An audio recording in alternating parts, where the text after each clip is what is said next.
first order of business is to spam people. Let's go to Discord for the first round of spamming. Where is this? Go. Okay.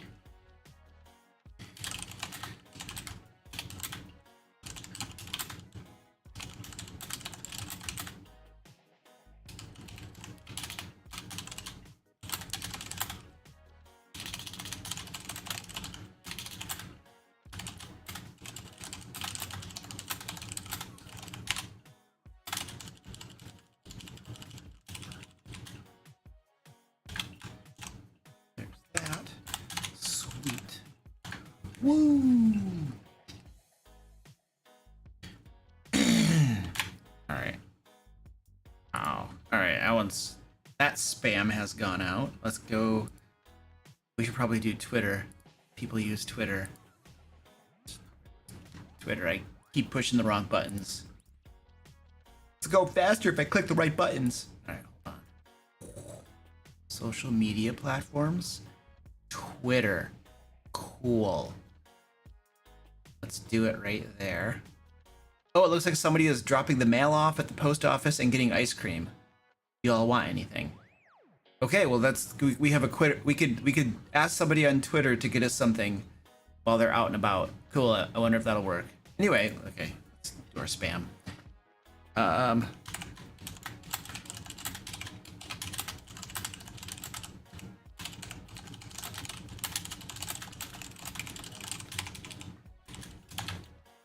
Yay!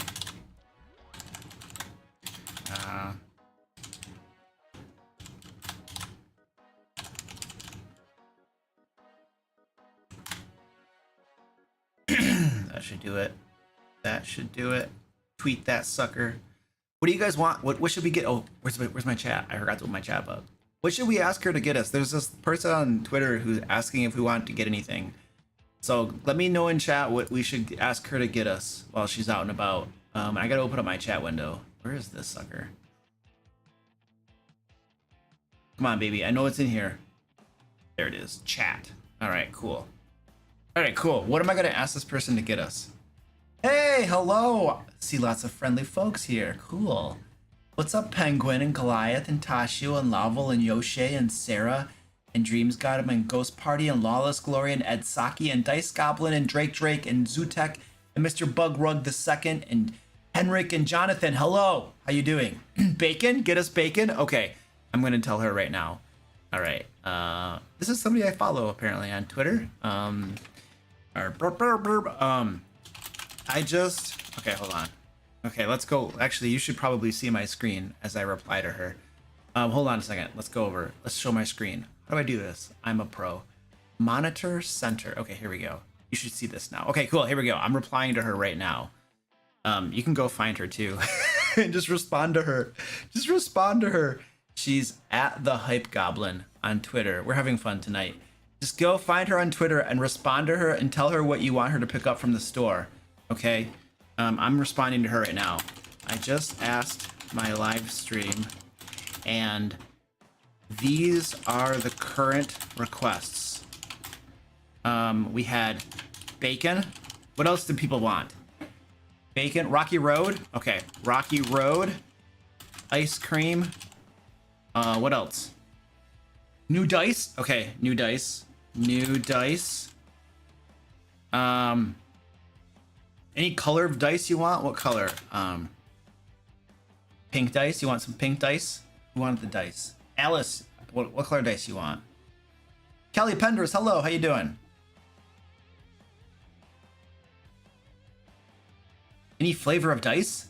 Alice wants any flavor of dice. Okay, new dice. Any flavor. Any flavor.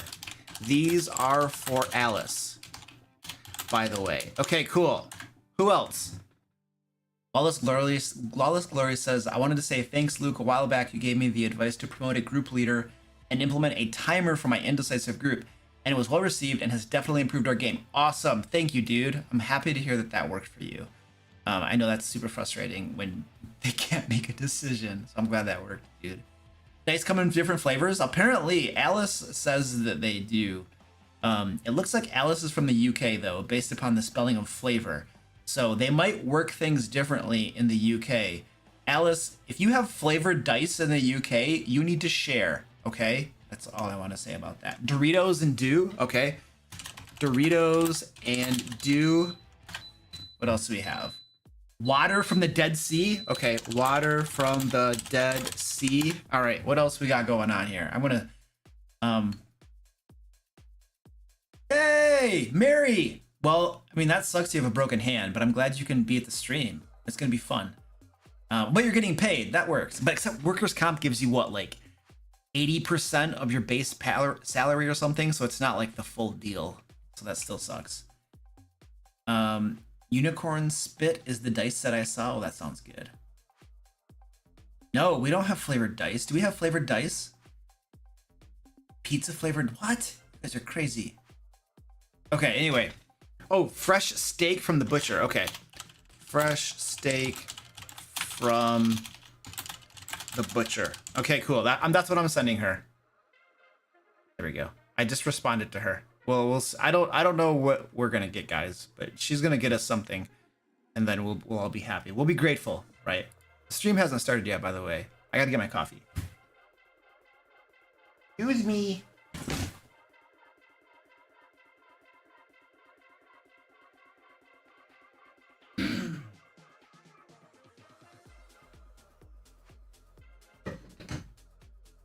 Mommy. Our mommy cat is doing very well. I don't know, I probably didn't share this, but our mommy cat was not doing well. Her face was all swelling up. This is mommy cat down here. She had her tooth, an abducted tooth. I forget what they call that thing, but her tooth basically had an infection and it was bad. And then her eyes were like always weeping and stuff. So we took her to the vet a couple times, and basically we replaced the blood in her veins with antibiotics, and now she seems to be doing very, very well. So she looks happy and her eyes are clear and she's very, very cute. So abscess. Okay. Thank you. I appreciate that. I am not, I did not go into, veterinary medicine.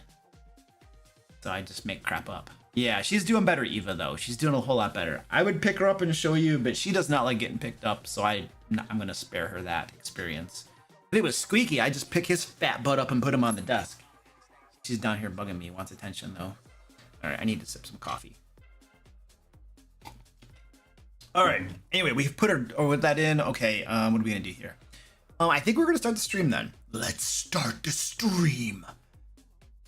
This is really tough. Where are my buttons? Why are my buttons all backwards?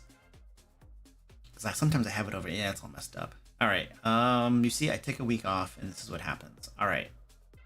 Okay. Hello, ladies and gentlemen. Welcome to the live stream. I have one hand is petting a cat, so this is going to be a little rough for a little bit. And I got to make sure I don't. She's still got a wound on part of her cheek where she was kind of clawing at herself when her tooth was all swollen. So I got to be careful I don't pet her in the wrong place, even though she doesn't seem to mind it if you inadvertently touch the wrong area.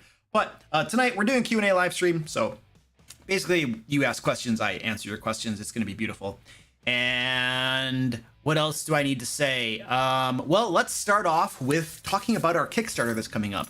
We're launching our next Kickstarter in just over a month from now. August 8th is when our Kickstarter is launching. Let me show you some cool stuff. We have awesome, cool stuff to show you today for our Kickstarter. Let me go to the screen. Go to the screen. Okay, cool. I should hide some of that. You can't see a whole bunch of that. I'm hiding. I'm covering my junk up. Hold on a second. Let's see if I can cover less of my junk up. Wee, look at that. All right, this is like one of our images. It looks really pretty. Anyway, The Secret Art of Game Mastery is our Kickstarter that's coming out. There's going to be a core book that is packed full of Game Master guidance, advice, stuff like that from me and my team. Think of like all of the Game Master advice and crap in my videos, only a book.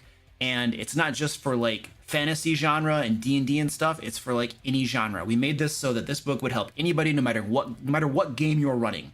And it's going to be in this one book. But we also have an adventure workbook and a session journal. And we have like cool pictures. Let me show you cool pictures. So this is the secret art of note taking. So the main book is called The Secret Art of Game Mastery. That's where you have all of the like, you know, information and like read me stuff. And then the secret art of note taking, this is we're calling it our journal. Our journal is our project working name. And then this right here is the secret art of preparation. So these two right here are basically, they contain a lot of templates to help you run your games. The secret art of preparation helps you create campaigns and adventures. And it contains guidance and suggestions and different things, but it's a lot of templates and a lot of the same templates that I use in my games. Now my team I literally gave my team my templates, and then Zach and Sunny made them better. And so like this is what I use, only they improved it. So there you go. And that is what this book is here. It's going to be a spiral ring binder so that it'll come with all the templates and crap, but obviously you're going to write on them and fill them out. So the spiral ring binder will be able to open up, and you will be able to make photocopies of the pages so you can keep making more and more and just throw them in there and crap. You know, we might at some point in the future offer pre-printed pages on our store. We haven't really determined that, but you can always just make your own photocopied pages too, and it'll be easy. So anyway, spiral ring binder for that bad boy. This one right here is one of the things I do in my games is I have every single game session, I take notes on things that happen in the game, and I do something called future plot points, which help me take things that happened in the game and weave them into the campaign and different adventures later on. And that makes it feel like a living, breathing game world. It's one of the things I do. And the secret art of note taking is going to help guide game masters through journaling basically after your game sessions to help you improve your game and stuff. And so that's what that book is. That's like the nutshell version of it. And stuff. So anyway, that's those two guys. Those two they're kind of like workbooks. The main book, where's the main book? This main book right here is all the information and crap. So 3 books, it'll be awesome. And then we have alt covers. Alt covers. These are going to be leather covers. Beautiful leather covers. This is the secret art of note taking, secret art of preparation, and then we have the secret art of game mastery. So you can get the alt covers as well. And they're beautiful. All right. Next, what do we got? Okay, the Game Master screen. We're also gonna have a Game Master screen. The resolution might not be super great on this because the original image is like this big, and I'm zooming in and blowing it up. But the artwork is already done, and the artwork is gorgeous. It's just not super high res here. But you can see the Game Master screen, what it will look like. It's a 4-panel screen. Here's the thing though. Remember, this Kickstarter is for any genre, any system. So the back side of the screen is going to have plastic pockets where you can print off and put your own reference notes. Because like if you're running Call of Cthulhu, you're not going to want like Pathfinder 2 stuff in the backside, right? And so you can customize this and put exactly what you need in those plastic pockets on the back side. And you can see we have represented the horror genre, steampunk, fantasy, and sci-fi on the screen. So it's amazing, beautiful, beautiful artwork. So, and we have interiors. We have interior mock-ups too. Like the main book, The Secret Art of Game Mastery, and the other 2 books, for what it's worth, are already written. Like they're literally written, they're done. And so we have the interior layout of The Secret Art of Game Mastery is already done, and the other 2 books are in progress. And so we have the mock-ups already. We just took different pages and did mock-ups for you to kind of show you some of the interior artwork that you're gonna get. You know, I love this artwork there. This is cool too, and that artwork. I love this like Mayan, Egyptian, whatever theme this is. It's super cool. And then we have some fantasy art here. These are cool too. That's really sweet too. That artwork right there is amazing.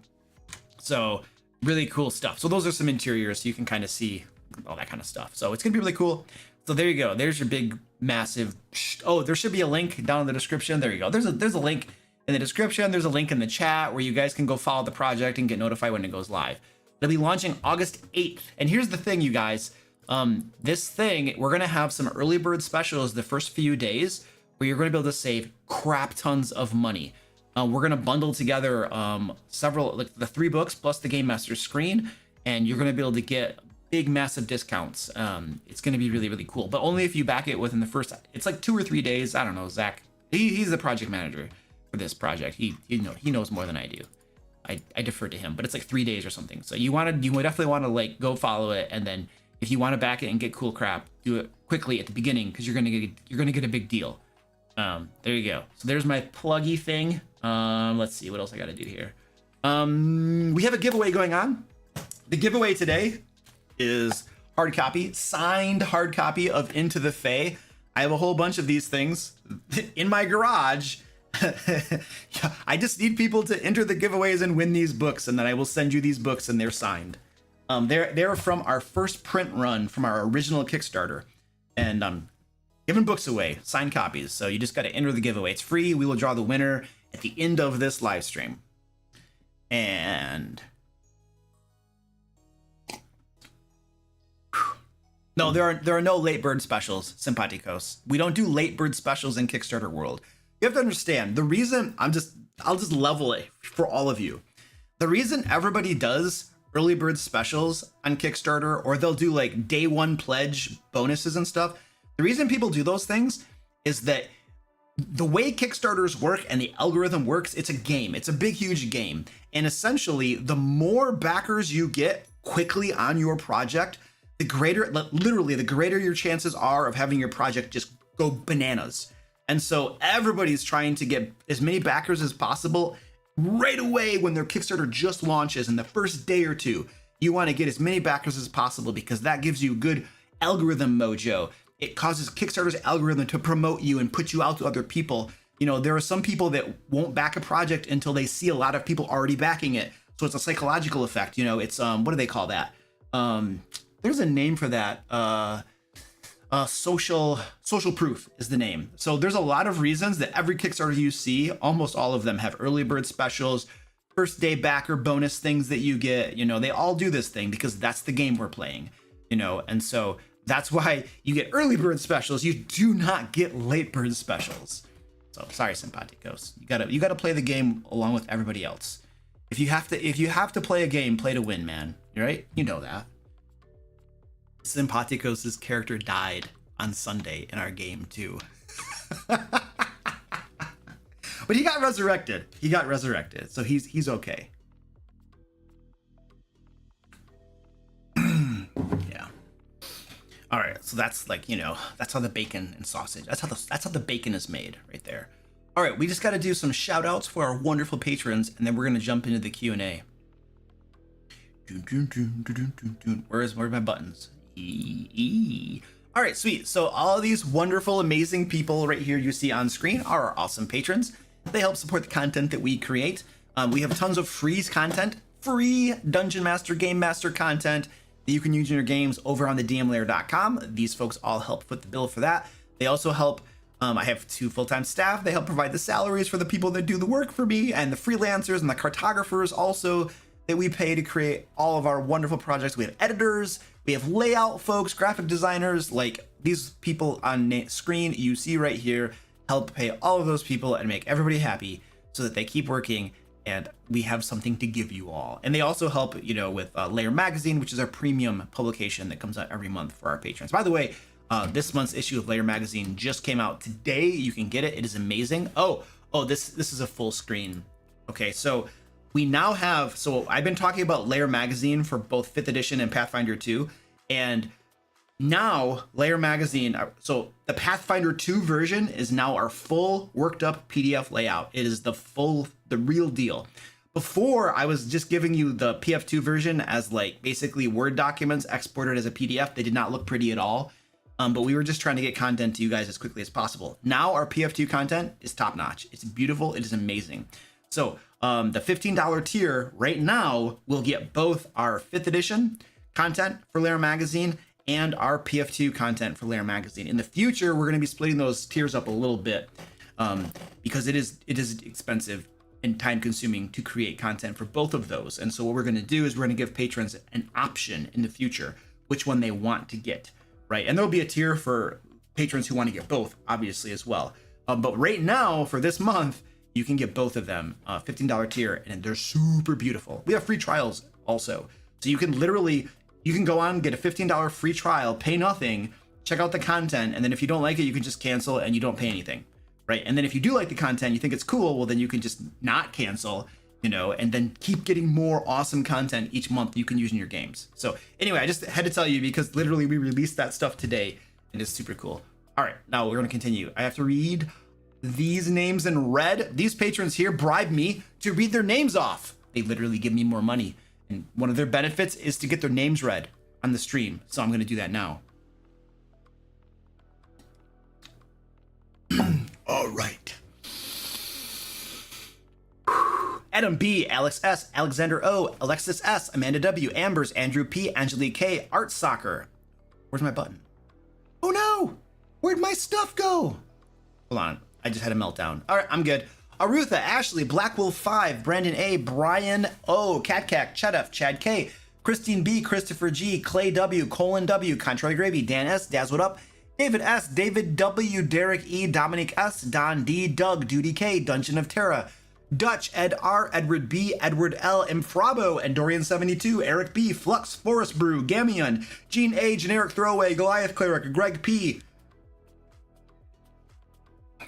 Gregory H, Guapo, GVTM, Harlan S, Heart Ungaled, Helltong, HLD, Iron Cascade, It's Baobon, Izzy T, Jackie Pizza, Jacob D, Jake S, Jacob K, James L, Jan F, Jessica J, Jim B, Jim P, J Long, Joanne P, Joe E, John, John A, John P, John the Wicked, Jonathan, Jonathan V, Jordan A, Joseph H, Joseph W, Josh M, Josh S, J, K, Colin, Kirby, Curry Claw, Laura L, Lionheart, Linda, Matlock, Mama Dragon, Matthew C, Mighty Loki, Mirostal, Mitchell, Mo 20s, Moon, Mordakin, Mr. Owl, Mr. Lincoln, Nerd with Glasses, Nicholas S, Neareth, Old Madge Maid, Pancakes, Penguin Butt, Pethnick, Pivo, Porkchop Bacon, Psycho John, Puppet Master, Quinthemo, Randy B, Rebar, Renner C, Robert J, Robin, Russell L, Ryan, Saul R, Sakura, Shadow 1317, Shane L, Sheila A, a Sim fan, Son of Sofa Man, Soul Nia, Stan the Man, Stephen G, or Stephen G, I don't know, Stephen J, G, Q, Stephen T, Steve L, Steve S, Sturm, Tactical Tokens, Terran, Terry V, the Three Quarters Hospital, the Old DM, the New Bad Ombre, Thomas F, Timothy T, TK, Tom T, Travels the Lost, Trinity Series, Tyler R, Emma Lloyd, Undying Warlock, Victoria Q, Vladimir S, Walt O, Wesley K, William C, William D, Joel R, Zachary J, Zombie Trami. Whee! All right, there we go. We've done it. We've gotten through the shout-outs. We're all set. All right. Yes, little guy. I got cats all over the place just rubbing against me. Okay. Mrs. Barbarian needs her Olive Garden. Oh, gosh. You know, on the note of Mrs. Barbarian needing her Olive Garden, there is literally a new Olive Garden that opened up near where we live. And my wife and I are probably going to go there. We're probably going to go there. We're going to go there not tomorrow. What's tomorrow? Tomorrow Wednesday? No, tomorrow's Thursday. We're probably going to go there on Thursday. Yeah, because she likes Olive Garden and it just opened. There was another one that's in the same city where we live, but it was like a longer drive and I don't want to drive that far. And sometimes their service is kind of sucky. So we're going to go to the new one, and check the new one out. You got a season pass to Olive Garden, Sirkin? Cool. How do I get those?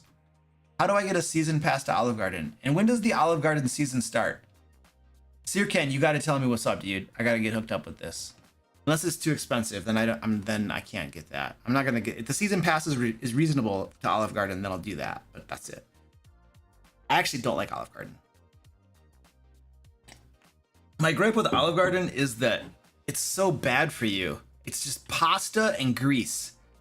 Like you can feel your arteries clogging up. You can just feel yourself lose like a month of your life every time you eat at Olive Garden. It's just so bad for you.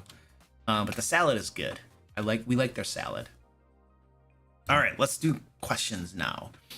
All right, I'm pulling questions from chat. So if you have a question, throw it in chat. If I missed your question, post it again. Here's one. Question, my party, being out of resources, picked a fight they reasonably knew they shouldn't. That's their problem. Screw them. I'm just kidding. Don't take what I say.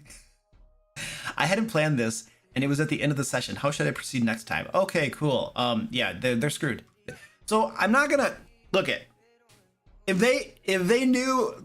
No, they knew what they were getting into. Just they get into a fight, man. That's life, and life happens. You can't just save their bacon and wave the magic wand when they bite off more than they chew. That breaks, very similar to suspension of disbelief. It just makes your whole world feel contrived. Like if your people knew that they were out of resources and they decided to pick a fight anyway, then give them that fight. Give them that fight, baby. Reinforce the reality of the world. Reinforce the fact that not everything is set up for them to succeed every single time. Reinforce the fact that characters might die. Reinforce the fact that TPKs might happen. Because the only way players, most players, there are exceptions. Some people don't like games where failure is an option.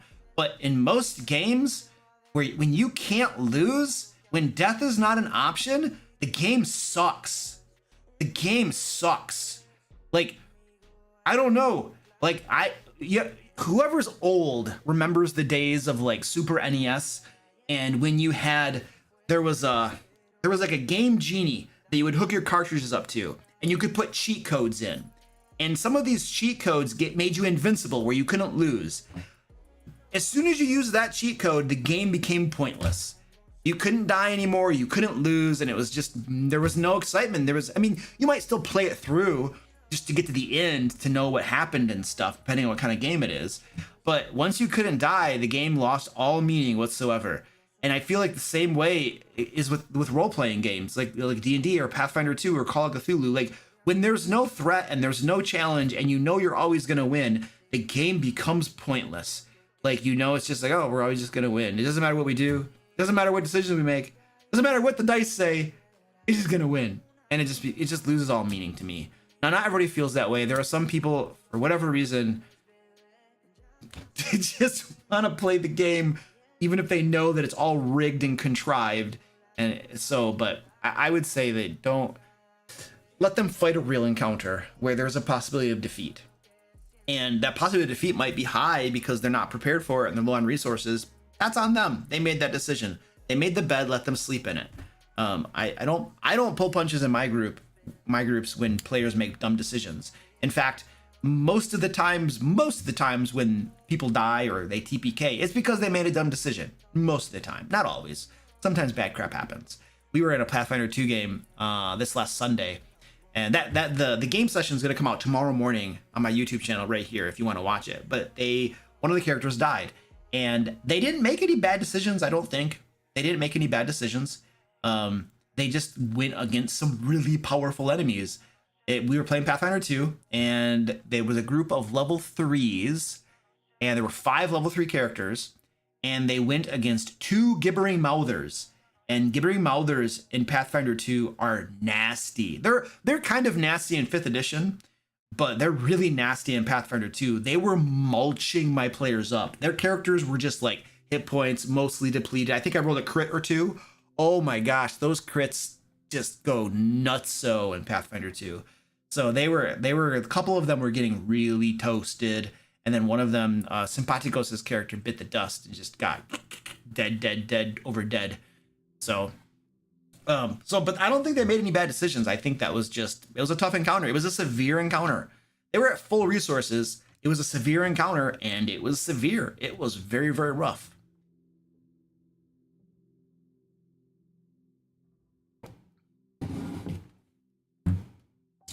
One of the best dates I've had was at Olive Garden. It took so long for us to get service. We had a ton of time to talk and get to know each other. Oh, that's cool. That's awesome. Kit Chef, hello. How you doing? What is your favorite Icons of the Realms blind box series? I hate blind boxes. I hate blind boxes. I will never buy blind boxes ever. I think they're horrible. Like if I want miniatures, like I'm gonna do one of two things. I'm gonna buy a whole bunch of miniatures on Kickstarter for cheap, which are the Reaper Bones Kickstarters they do. I back every single one of those. I'm gonna do that, and I know what I'm getting, but you just get so many of them. It's like whatever. Okay, it's like $120, and I get like 100 minis. It's crazy, and I have a lot of stuff to paint. Or if I need a specific miniature, I want to buy a specific miniature. I'm never going to get a blind box. I think those things I hate those stupid things. So I'm never going to do those. Now, that's my personal opinion. My buddy Joe, who plays in my Pathfinder 2 group, he loves blind boxes because he told me once he likes getting minis, but he doesn't really want any particular mini. He just wants a mini. And so for him, the blind boxes are a way to get a mini and be surprised. Oh, cool, I got this mini. So he didn't really want anything in particular. He just wants it. So for him, it works, and he likes them. And there are probably people like that. But I do not like the idea of blind boxes. It's kind of like gambling. It's kind of like gambling. It's kind of a sleazy, in my opinion, it's kind of a sleazy way to make money, because you're like, oh, you can get minis, but we're not going to tell you what the minis are. You just have to keep buying them and buying them and buying them. hoping that you get the mini that you want, or wait for somebody else to buy them all and then put them on eBay and mark up the prices, and then you can get the mini you want. Either way, you know, it's kind of like, what is it? Magic the Gathering is doing a Lord of the Rings pack series. I don't know what they call them in Magic the Gathering, but they're doing a Lord of the Rings theme or something. And they have a card called the One Ring. And supposedly there's only one of them. That's why it's called the One Ring. And it's going to come out in a pack somewhere. One of these blind little, you know, what do they call them? They have a name for them. Booster packs? I think it's called the booster pack. It's just going to be in a booster pack somewhere, and you don't know where it's going to be. And somebody's going to get that. And there's only one of them. And it's going to be supposedly really, really valuable, you know? And somebody will get that. But here's the thing. I suspect that Wizards is not going to actually put that One Ring card anywhere. They're going to be very strategic about where they put that One Ring card. It's going to be at a game shop in a big city with a lot of people, and they're probably going to make a big event out of it. It's not going to be at some rinky-dink like game shop in, like, you know, Wisconsin or something. And I'm sorry if you're from Wisconsin. Michigan. There you go. I'm from Michigan, so I can say bad stuff about Michigan and people don't get mad at me because I'm from Michigan. It's kind of like Seinfeld. Remember that Seinfeld episode where there was like the comedian, there was this one comedian who he, like, what did he do? He wanted to make jokes about dentists, so he became a dentist. And then he wanted to make jokes about different classes of people and stuff. And so he, like, became those different groups. He joined those different groups. And because he was part of them, it somehow gave him license to make fun of that group of people. So anyway, that's the theory behind it. So anyway, what was my point? We were talking about the One Ring from Lord of the Rings. And there's only one of them. Oh yeah, that whole business right there, it's like a sleazy business tactic to get people to just buy these booster packs over and over and over again, hoping that you get the One Ring or that you get something cool. You know what I mean? Because you don't know what you're getting. You're just buying them. You just buy them and buy them. I've been to Magic the Gathering nights at like game shops, and the trash cans are overflowing with card packs of people that are just buying booster packs and buying booster packs, you know, trying to get good cards, you know. So anyway, those things are just designed to take people's money away from them.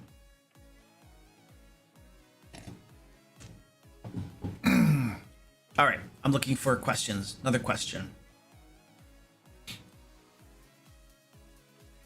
Magic the Gathering is way too expensive. Okay, we got someone asking for LairCon. There is no LairCon this year. LairCon has been canceled.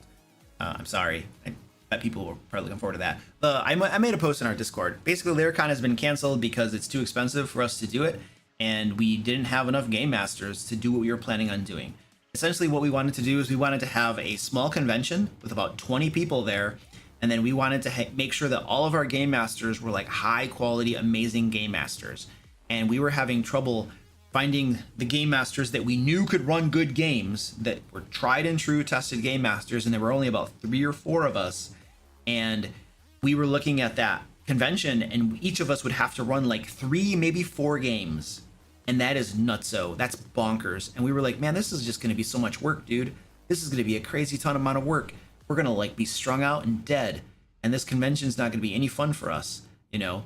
And then, because I do these things for fun. I want to enjoy myself when I'm at these things. And so we were like, that doesn't sound cool. And then if anything happened to one of us, let's pretend like Zach was going to be one of our game masters. Let's say Zach's leg fell off, right? The week before the convention. And he's like, Luke, I got to get my leg put back on. I can't come. He's out, right? Well, then how are you going to run games when people have already signed up for the convention? You're screwed. And running the smaller convention, we were going to charge more for the tickets to make it a premium experience. And so we're just like, there's risk all over this. And then we were locking down our venue, and it was in Texas, and I forget the exact price. I think we were going to get the venue for about $3,000. It was either $3,000 or $4,000. I can't remember now. And we had negotiated the price and everything, and we're like, okay, this sounds good. And then they sent me over the final contract for the venue. It was at a hotel. It was like a convention area at a hotel, you know, these rooms you can rent out. They sent me over the final contract, and you know what they did? They added 28% onto what we agreed upon as an extra charge. And I asked them what it was for, and they said it's for gratuity, cleaning services, and things like that. And I'm just like, So you took my $4,000 expense and you turned it into a $5,000 expense like that. That is so sleazy and bogus. It's like, you know, it's like you're doing the negotiation, you agree upon a price, then they send along the contract and they just add extra fees to it. Just there you go, extra fees, 28%. Your 4,000 became 5,000. Have a nice day. And so I called bullcrap on that, and I politely gave them the middle finger. I was very professional and polite, but essentially I called bullcrap on their stupid fees and was like, no. That coupled with the risk of game masters and stuff, we were like, no way. So we called it off. So not in this year. It may never happen again. We don't know. That's something for us to decide in the future. But I will be at tons of different conventions. In fact, if you go to, I'm going to tell you right now the next convention I'll be at. So you can come to the conventions that I'm going to be at and hang out with me. If you see me at a convention, please come up and say hi. I love talking to people. It's cool. So I'm going to show you a convention I'm going to be at. Since we're talking about LairCon, if you just want to see me and hang out with me and stuff and whatever, I'm going to show you some conventions I'm going to be at. So this is one that I'm going to be at. This is Midsummer Scream. It is a horror convention. This thing right here is in Long Beach, California. It happens July 28th through the 30th. I don't know if they have me on here. I gave them my headshot. They might put me on here at some point. I don't know. They might not. I'm not on here, but I might be at some point. I gave them my headshot. Anyway, what I'm doing for them is I'm doing a D&D horror panel, basically. There's a few different people that are coming to the panel. They told me who they are. One of the guys is he's the musician or artist that does Midnight Syndicate. He's going to be on the panel. And there were two other people that are going to be on that panel, and I forgot who they are. But I'm going to kind of be the host of the panel, kind of facilitating the conversation. And we're going to be talking about D&D and horror and how to, incorporate horror into your D&D games and stuff like that. So it'll be very cool. So I will be there if you want to come hang out there. July 28th, 30th through the 30th. Saturday is the best day. Like, I'm flying in on Friday and I'm flying out on Sunday. So Saturday, July 29th is the best time to get me if you're in the Long Beach Convention Center area, for those who are there. And then, of course, I'll be at Gen Con. I have nothing planned for Gen Con. I'm just going to be wandering around. Like, apparently you have to sign up for the events very quickly. Otherwise, they expire and then they're not available anymore. So I waited too long because I was busy and didn't have time to sign up for the events. I got housing, though. I did get housing because I went and got my housing right away. But signing up for the events, I was like, yeah, I'll do that tomorrow. I'll do that next week. I'll do that next week. And then finally it was too late and there were no events. So now I have nothing to do at Gen Con. I'm just going to wander around. I talked to Steven Glicker from Roll for Combat, and I'm going to try to hook up with him. And he said he'd get me a tour and show me some crap since he knows Gen Con very well. I'll be hanging out with Dungeon Coach. He's there. And I'm sure I'm going to meet up with some other YouTuber people down there too. We're going to hang out and play some games or well, I don't know. We'll do something. I don't know. There's always people getting together and hanging out and crap like that. So I don't know. I'll figure out something to do, but I'll be wandering around a lot of it probably. Like what? Whoa, what's going on? I've heard that it's really big and overwhelming. So anyway, I'll be at Gen Con if you want to come find me somewhere.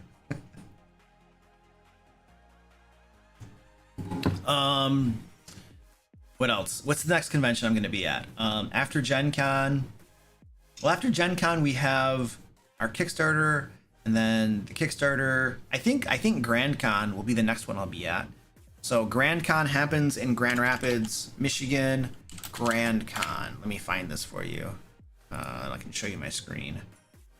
So the next one that I'll be at, this one, it's not super small, but it's not large either. It's probably a small to mid-sized convention, I would say. But it's pretty cool. I'll be at Grand Con. I'll be running some games there as well. So I have to submit my games. Like I'm like one of their guests. I wonder if they have my name. Am I on here? Come on, you have to have me. One of these conventions, they always like invite me to them. They have to like put my face on here somewhere. I don't know. Code of conduct. Where would they put me? Game Masters? Guest. Oh, here we go. Guest. I'm probably on this page. Come on. See, am I on this one? Hey, there we go. It's an old picture. It's an old picture, but I'm on there. There we go. Yay. My face is on the page. Anyway, I'll be here. I'll be doing a panel with, where is he? Nate from not Taking 20, WSD. I'm going to look at my keyboard. WASD. There we go. 20. WASD 20. He's gonna be on the panel with me, and then I think they said there might be a couple other people that are gonna be on the panel. But we'll be doing a panel. I'll be running 2 games. I have to respond to an email from them. They want me to run 3 games, and they're crazy. I have to respond to them because there's no way that I can run 3 games in a weekend. I will blow my brains out. So not gonna do that. That would be way too much. So I'll run 2 games and do a panel for them. I have to tell them that though. You guys know first. Just don't tell them. Wait for me to talk to them. I probably got that backwards. I probably should have told them first and then told you second. But you know, this is what happens. You're too busy to send an email. All right. So yeah, those are the conventions for this year. So if you want to come hang out and find me and stuff, then come find me at one of those conventions. All right. William Karate says sounds like buying a car. Oh yeah. What I love about buying a car, William, is I've bought a couple cars. I've bought a few cars recently. I was driving around this rust bucket for the longest time and got myself a better car. And then my wife needed a car, so she got one. And then my daughter was buying a car, so I helped her buy a car. And so the experience for all 3 of them has been the same. You negotiate with the salesman, right? And then it's like pulling teeth, man. You know, they're like, oh my gosh, we're gonna be out on the street. It's horrible. Ah, you know, crying about it as you're trying to work the price down. And it's crappy because they do that every day and you do it like once every year, maybe. And then you take a break for a decade and don't do it. And so you're out of practice with this whole negotiation bullcrap. You know, and so they feel like you're like ripping a leg off by trying to work the price down, you know, but finally you get the price worked down and it's all a game. I know it's a big game. It's a big, huge game. And then finally you get the price worked down and then they take you into the office to sign the contracts. And then they start talking to you about the warranty, the extended warranty, you know, and how like, oh my gosh, if you don't get this and all the cost of repairs, it's funny. I buy Hondas. All right. My wife and I really like Hondas because they're very dependable. So we get Hondas and like the salesperson out front the whole time is like, Hondas are the most dependable vehicle in the world. They are amazing. These things will go forever. I had a Honda Civic. It lasted me like 59 years and it was still running. And the only reason it stopped is I got rear-ended and they totaled it. Otherwise, that Honda Civic from like 1749 would still be running. Hondas are the best car you could possibly get. They'll never break down. That's what the salesperson tells you. And then you go into the office with the other guy and the other guy puts the extended warranty papers and he's like, you know, cost of repairs are very expensive. They're very expensive. For instance, an engine, motor, even something electrical. And here's the thing with these new cars, there's so many electrical components in there. You know, everything's electronics and computers and stuff. So cost of repairs is just whoa. But this extended warranty is like $1,500 and it covers you for 3 years. Anything goes wrong, boom, we fix it. And they got a list with bullet points of all these things that were covered, you know. And so you're just kind of like, but the other guy told me that Hondas are dependable. And now you're like making me afraid that they're going to break down and the repairs are so expensive. It's like this switcheroo. It's this big game. You know, it makes you just want to like grab them by their collars and just shake them and throw them against the wall. Throw them through the like glass windows and crap. You know what I mean? So you got to play this stupid game with them. And it's so ridiculous. And like, I imagine everybody who has to play that game knows how stupid that game is. I'm sure there are morons who don't realize how stupid that game is, but or just don't understand the game. But it's like, this is such a stupid game. It's horrible. But anyway, you get the stupid cars and then you drive the cars and you're happy. And they don't break down. They don't break down. And when something does go wrong, extended warranty doesn't cover it because it's a wear and tear component. Well, that's your battery. Those are your brakes. Okay, thank you.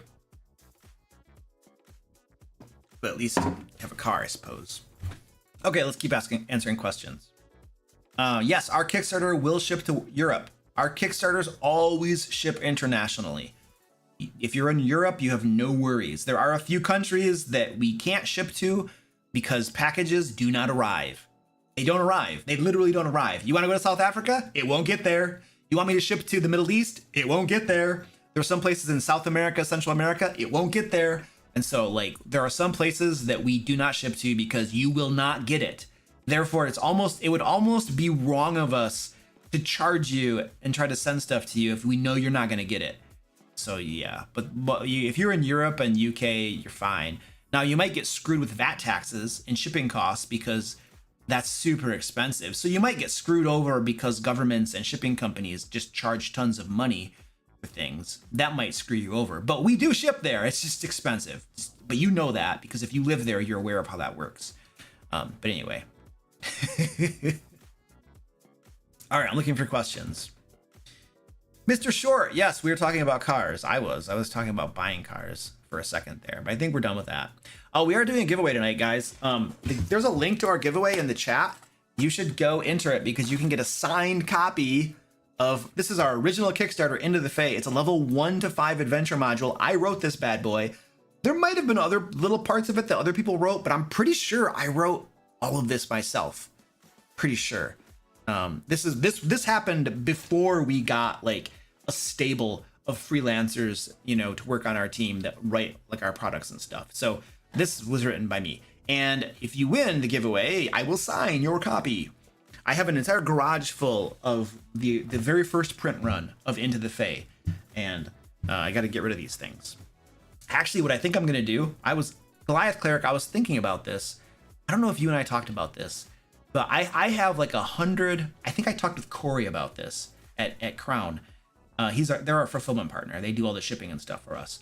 But what I was talking with Corey about is I have like over 100, I think, books of Into the Fae from our very first Kickstarter.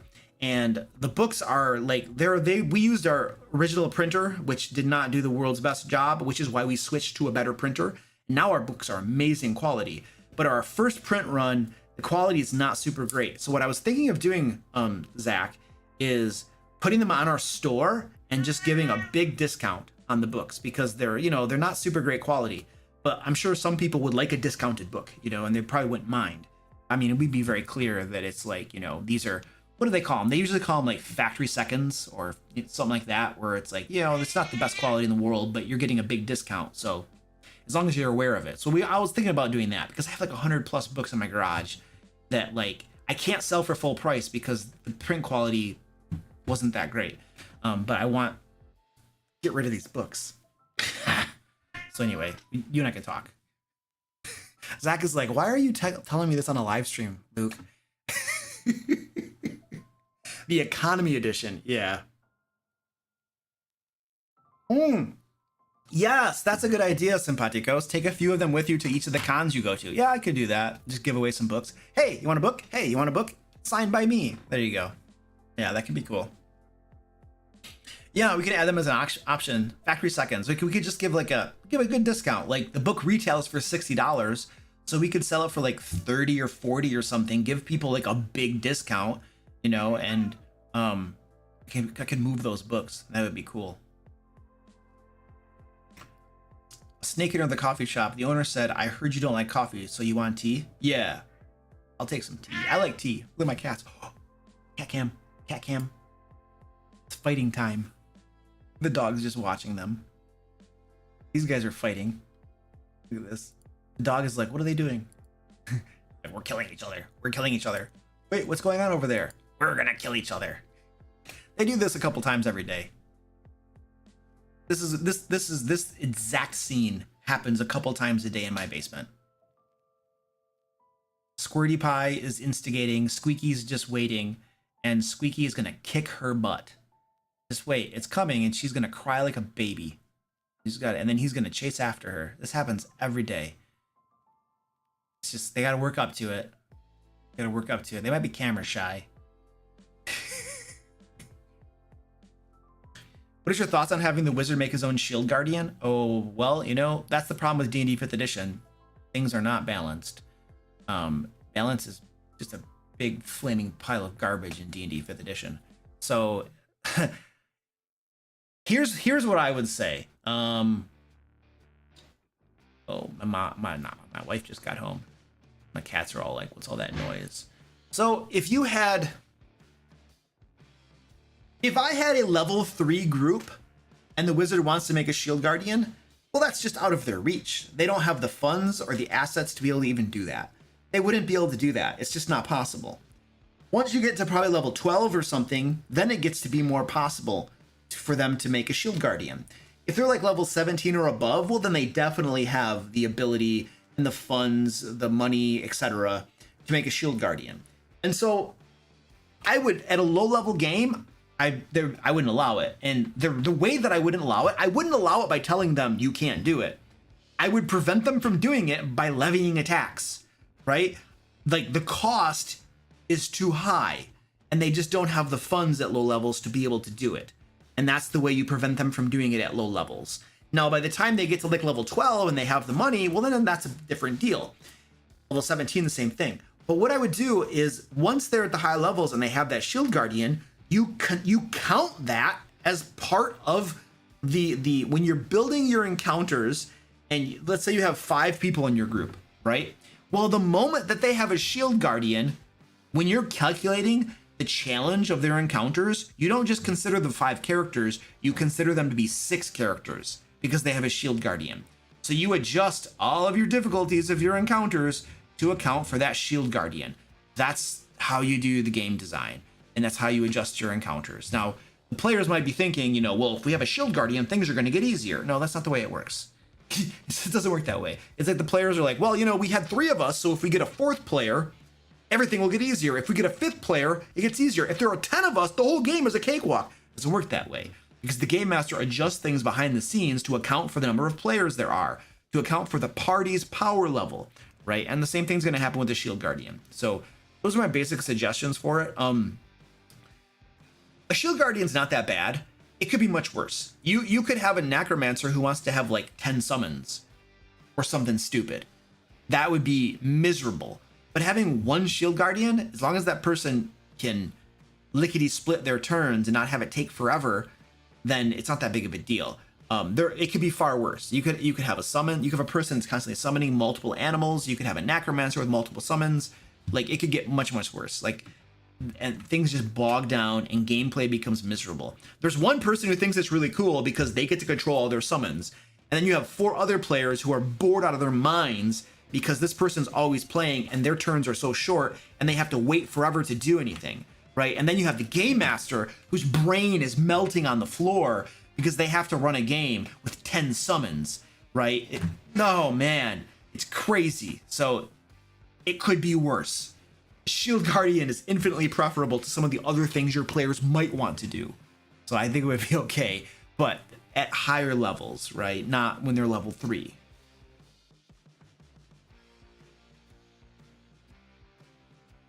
A carpet tax or a shield tax? Why a carpet tax? Where does that come from?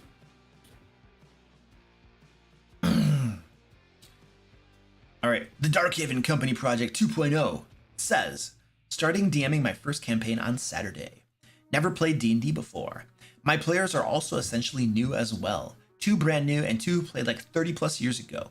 What is the most important thing to prepare? Your adventure.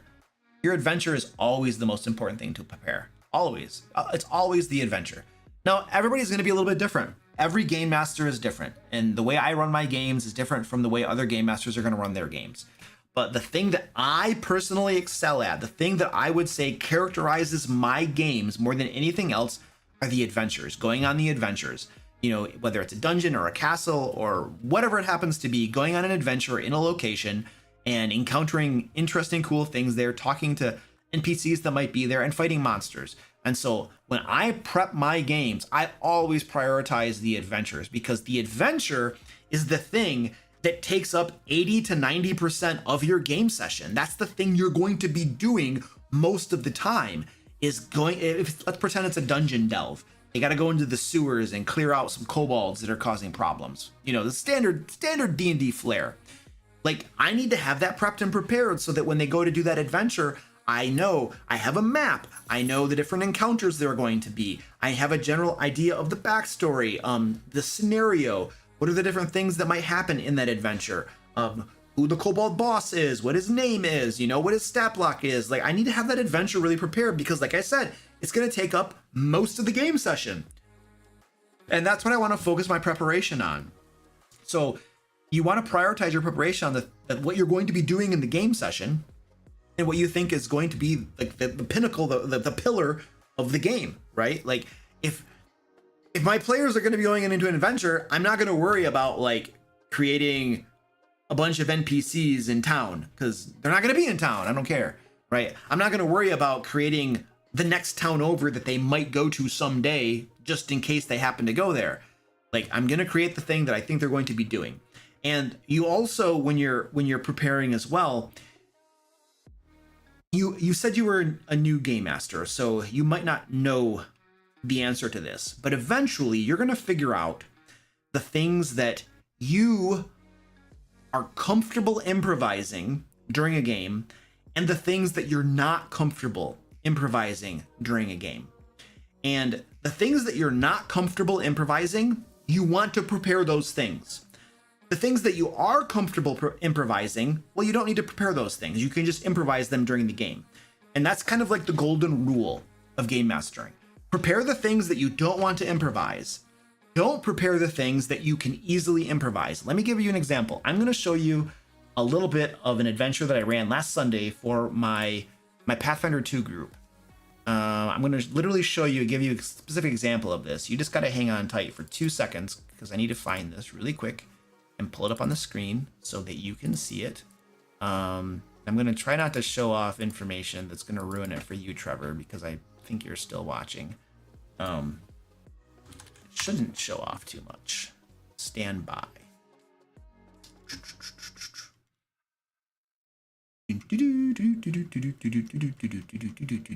Okay, I'm about to show you something, and I'm gonna hide everything that you shouldn't see, Trevor. I think.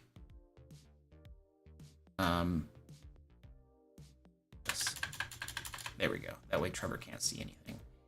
Okay, and I'm gonna show you something. This is an example of what I just said. Oops, that's the wrong one. Okay, do you see this right here? This is what I wrote for my game notes.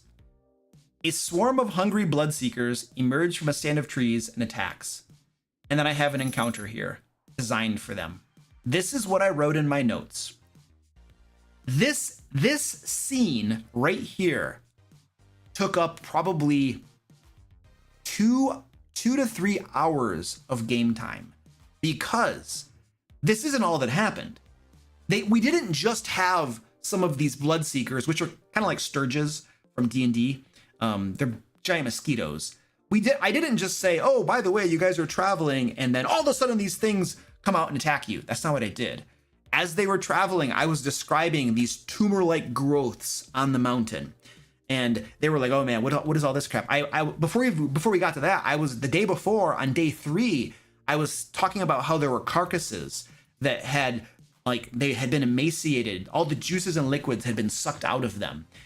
And they were like doing little checks and nature checks and to try to figure out what happened. And they were like, they're giant mosquitoes type of things. And that was the day before, because I was doing some foreshadowing leading up to this, right? And then on day 4, they started to actually run across these big tumor-like fleshy growths on the mountainsides. And then they started to see some of these big mosquitoes coming out. And I was foreshadowing at first, and then I was showing these things off. They burned the first nest down from afar. They just burned it down entirely. And then they kept traveling, and then they were going along these like rocky, mountain trails, where there's like a drop off to the right and the mountain goes up on the other side. And they were going underneath one of these nests, and they had to make reflex saves, I believe, and some of them didn't do that well. And so they caused some rocks to go skittering down the mountainside, and that caused some noise, which alerted this nest of bloodseekers, and some of them came out and attacked them. That was this encounter right here. All right. And then they started to try to destroy the nest, and that aggravated the hive even more, and more of these things came out. It wasn't just 9 of them. They ended up fighting an entire other group of these guys because they were trying to destroy the nest. And then they were after that was over, they kept traveling, and I described more of these hives, and they were avoiding them. And then I described a massive hive off in the distance that was gigantic and all of this stuff. And so this is the point I'm getting at. I didn't prep all of that. What you see on screen right here is what I prepped. All of the rest of that I improvised on the spot as they were traveling, because I knew in my brain that just having something come out of a stand of trees and attacks was stupid and lame, right? That's probably strong words. It wasn't as good as it could be, right? I could turn this little tiny encounter into a really cool scenario where they're encountering these nasty, fleshy, tumor-like hives in the mountains full of giant mosquitoes, and I could turn it into this really cool thing that would be theoretically memorable, right? And my players would enjoy. And that's far more preferable than just having some monsters come out and attack them, right?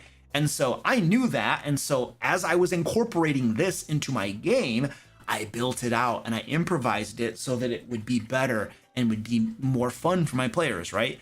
And so that's an example of what I just told you about improvising the things you're comfortable with improvising and not improvising the things you're not. Like, I don't want to pick out monsters on the fly, and I don't want to build encounters on the fly. That's why it's here. I already did it. But all the other stuff, the thinking of these ideas and describing things and narrating and just, that's easy for me. I do that, right? So I know myself as a game master, and I prep the things I need to prep, and the other things I don't need to prep, I don't prep them. And that's the way I generally approach it. And there you go. So that's an example for you. And then I'm going to close this document and don't save. There we go. Okay, cool.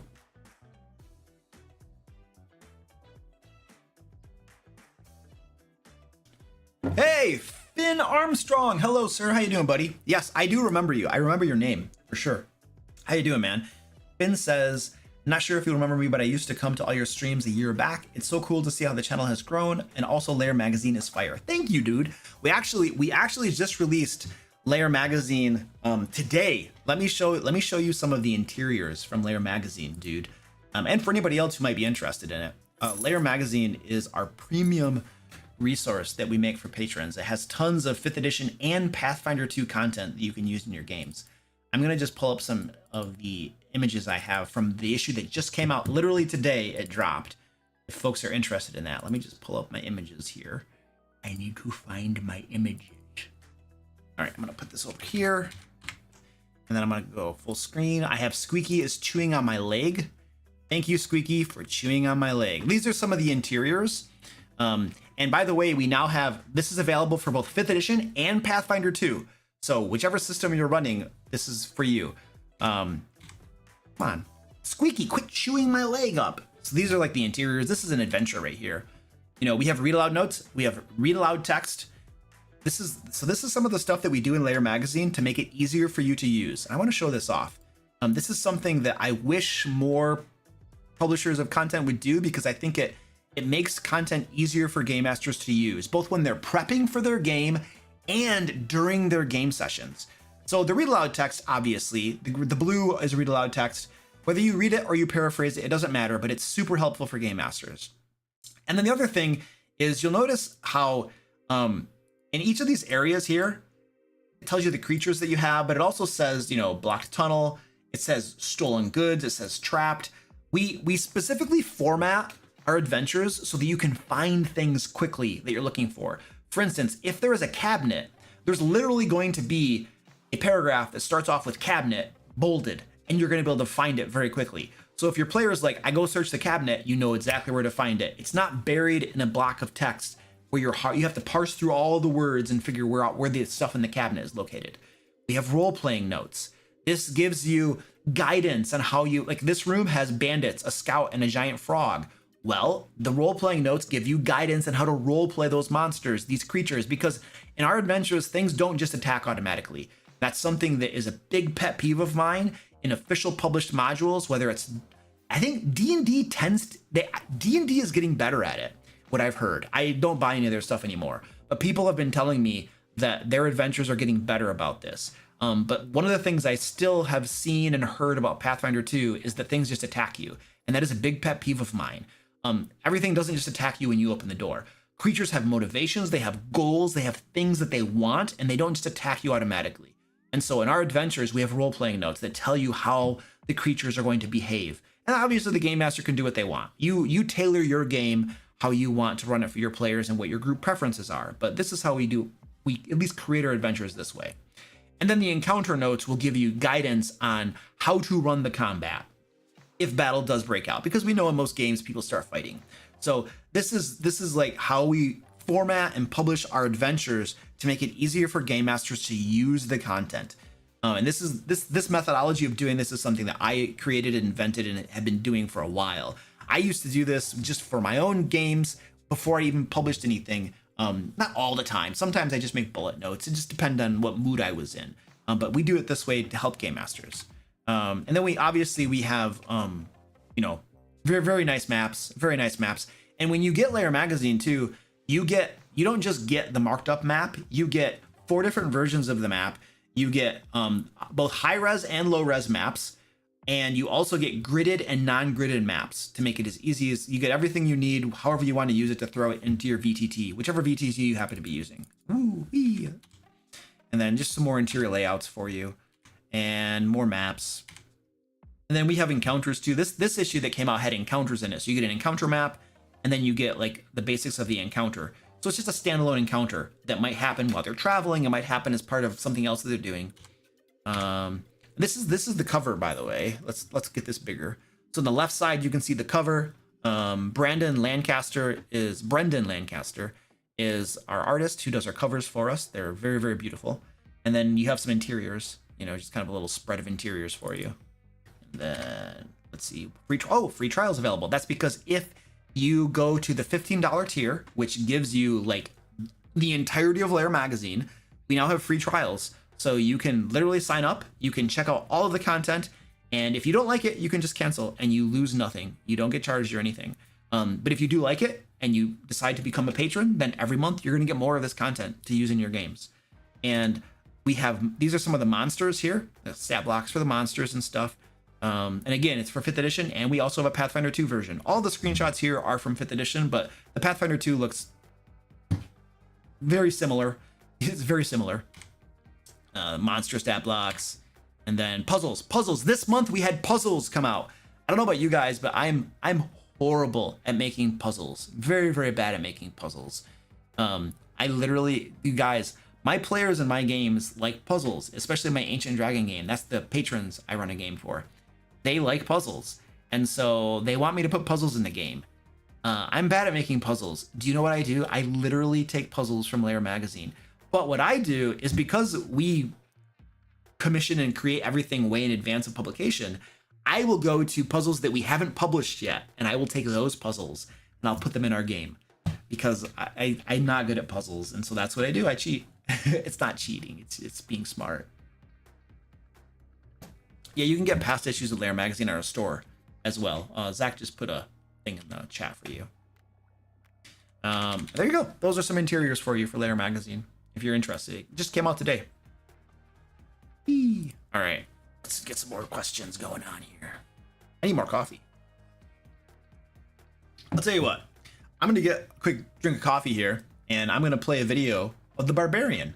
Check out the Barbarian. He's a fun guy. Hello, the live stream is gonna start very soon, but before that big mouth starts talking, I wanna tell you about the secret art of game mastery.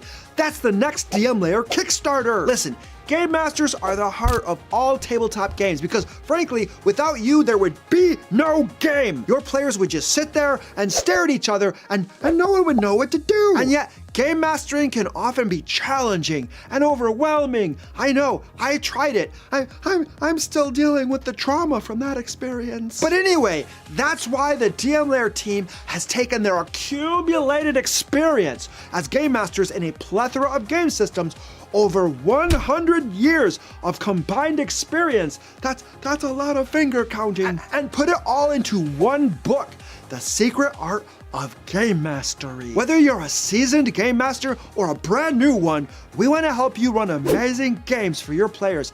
And in this book, we'll guide you in the secret art of game mastery. Trust me, it's super secret. These are the things that you often don't find in other game master guides. Oh, and everything in this book is system agnostic. That's a big word that means the information will work for any game system you want to run, be it Pathfinder, D&D, Call of Cthulhu, Shadowrun, Savage Worlds, or something else. The Secret Art of Game Mastery Kickstarter launches in August, but if you click the link below, you can follow the project and get notified when it goes live. So yeah, do that right now.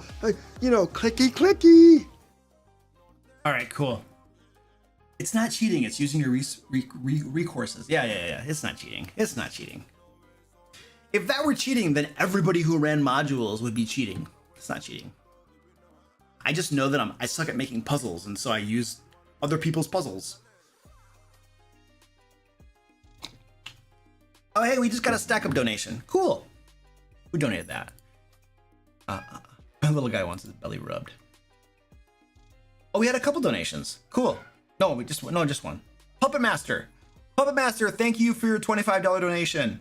I appreciate that. Here's the thing, though. I didn't really mention this, so it's not fair to you, but I can't do push-ups today. I went to the gym Monday, and my entire upper body is lit right now. I cannot do push-ups for the life of me. My pecs hurt. My everything is just totally torched, so I can't do any push-ups. But thank you so much for your donation. I know you might feel like you got scammed, but I promise you, the people at Stack Up will use your money and put it to good use. What book are you excited for, Dan? Which book is Dan Wheeler? Which book are you talking about? I'm sorry, Puppet Master. I'm physically unable to do push-ups right now. Guys, you're making me feel guilty.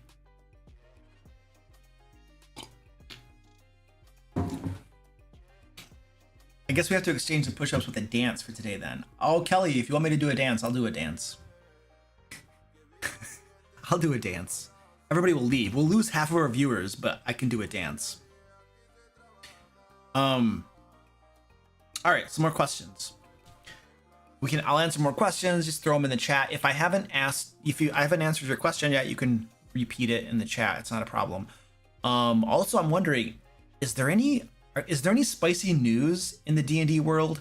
Like, I live under a rock. Is there anything going on like with D&D or something that we could talk about that I'm not aware of that's like spicy and that I could give an opinion on?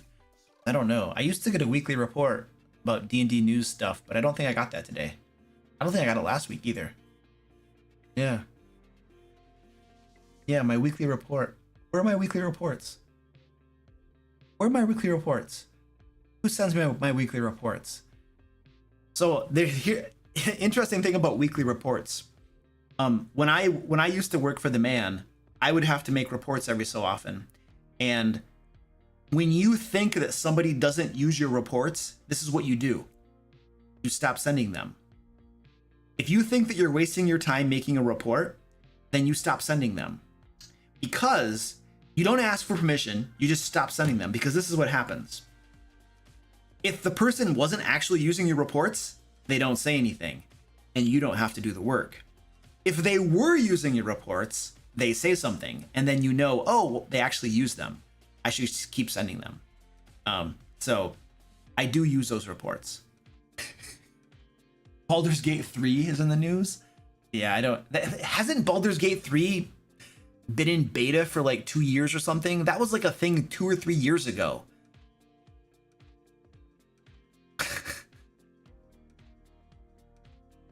More of the OD&D playtest. What's OD&D? Oh, 1D&D. Oh, well, they don't call it that anymore. It's just D&D. I think they're keeping low. Oh, we have a giveaway. Join our giveaway, guys. Right here. Signed copy of Into the Fae, our first Kickstarter, level 1 to 5 adventure module. Join the giveaway. Link in the chat. Squeaky needs a snack or something. I gotta give him something.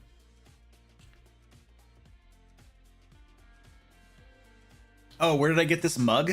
I got this mug from a place that no longer sells them. Sorry. It's not gonna help you.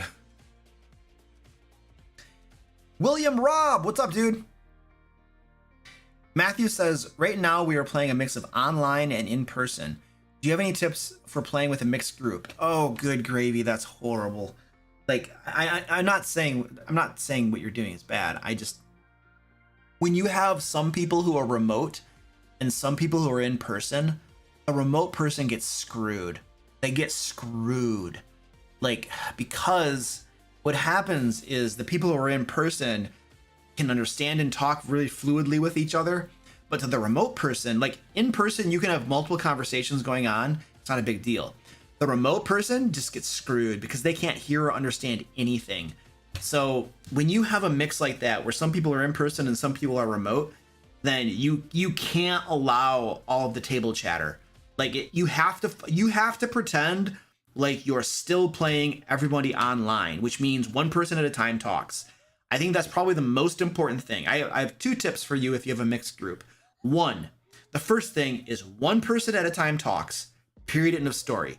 The moment you have table chatter going on, the online person who's there by video, Zoom, or whatever, can't hear anything. It becomes an indecipherable mess, and they feel like they're missing out, and they feel like they're excluded from the group. So one person at a time talks, period, end of story. You have to enforce that rule for the sake of the person who's like remote, right?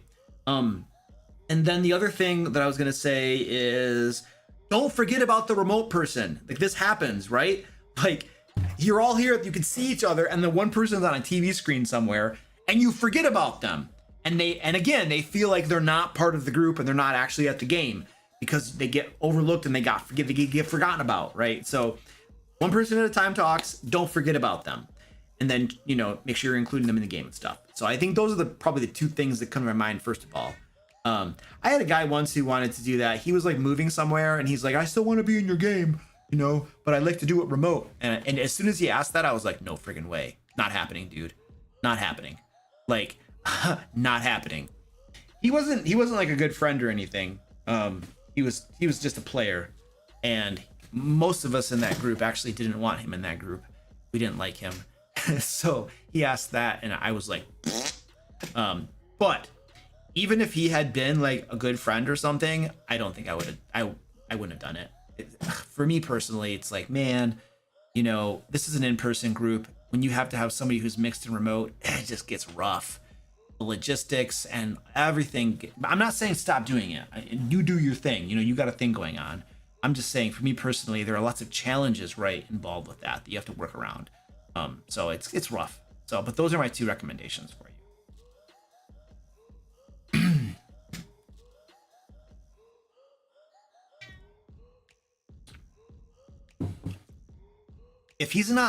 Matthew, if he's not already in the group, I would really think hard about keeping it all in person or not. That's gonna it is gonna be super rough, dude, to have like everybody's in person. You can reach out and move your minis and stuff, and you talk to each other easily, and it all works.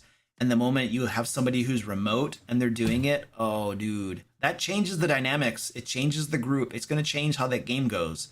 So if he's not already in the group, like, you do what you feel is right. I know that if I had a friend, even a friend, who reached out to me and was like, hey, Luke, I want to play in your game, but I want to play remote where the rest of you are in person, I would say no. I would turn him down. I'd do it politely, but I would say no, because I want to run an in-person game and I don't want the headache. It's like, for me, it's like either you're all online or you're in person. It's the smoothest that way. It's the smoothest, It would be easier for me to run. If I had one remote person, it would be easier for me to have everybody stay at home and log in on like Foundry VTT and we play a remote game. It's easier to do that than to have most people at the game table and one person remote. It would be easier to have just everybody stay at home and everybody log in. And the moment you do that, you lose all of the special nature of playing in person, which is superior. Playing in person is far superior to playing online, right? I can't even describe it to you. It's so much better. And you would lose that if you go home, right? If you're all in your houses again, so I wouldn't want that. And so if somebody asked me, I would just be like, no, dude, not going to happen. But Anyway, if he's already in your group, then you don't kick him out. That'd be bad. You already said yes. But I already gave you 2 tips that probably hopefully make things better.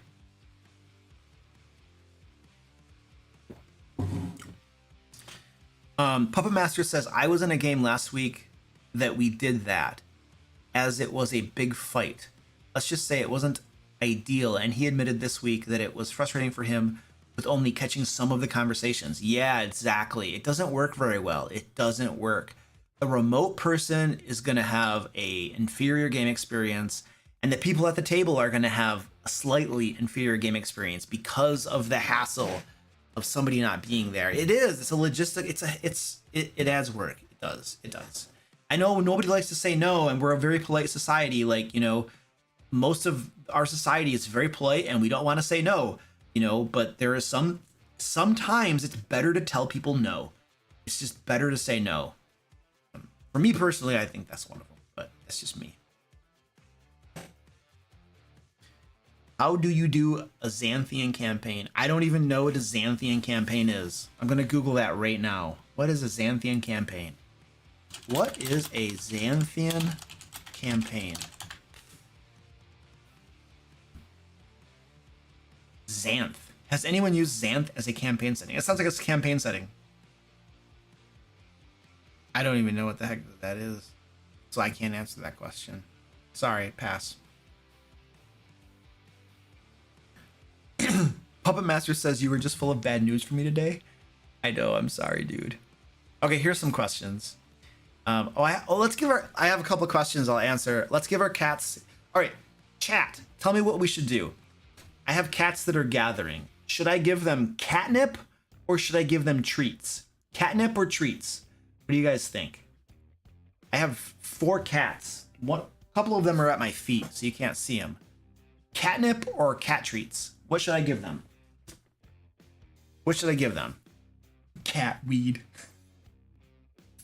What do they get? Catnip? I see treats, snacks, catnip, treats. A lot of people are saying treats. Okay. I think we're going to give them treats then. We'll give them some treats. All right, I'll give them some treats and then we'll answer some more questions that I see up in here.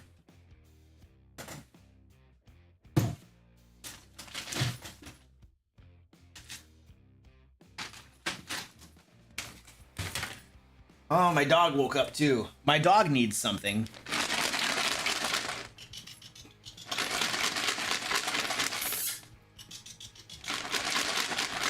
Oh, they're swarming. They are swarming. Yeah. Oh, here comes Squirty Pie.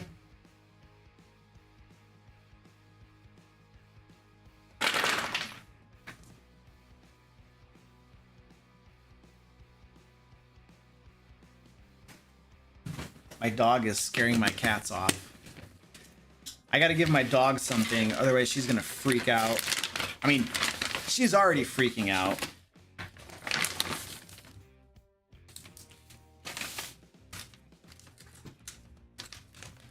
Look at my dog's tail.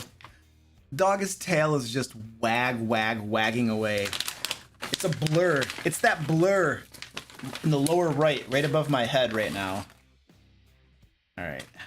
I'm getting her stuff right now.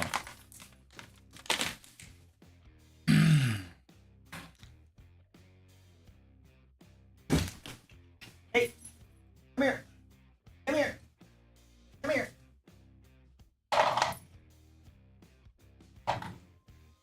There we go. She's gonna get happy. Let's go back to the cat cam.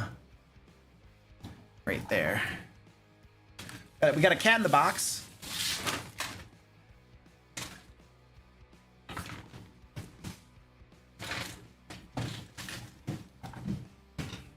It's probably orange. It's probably orange. Well, that's a Chihuahua, Matthew. She's a Chihuahua. She's not a puppy. She's a big fat Chihuahua.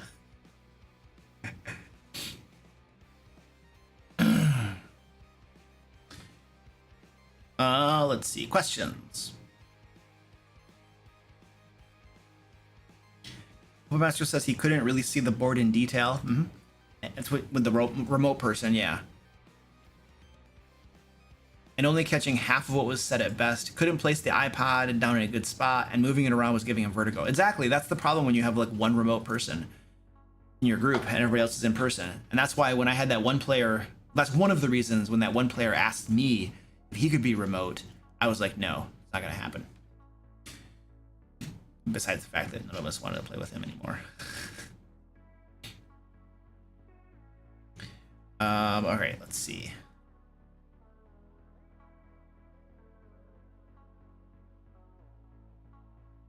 I'm looking for questions back in the chat. If you have questions, drop them in the chat. I will answer your questions. I'm looking for old ones that I can find.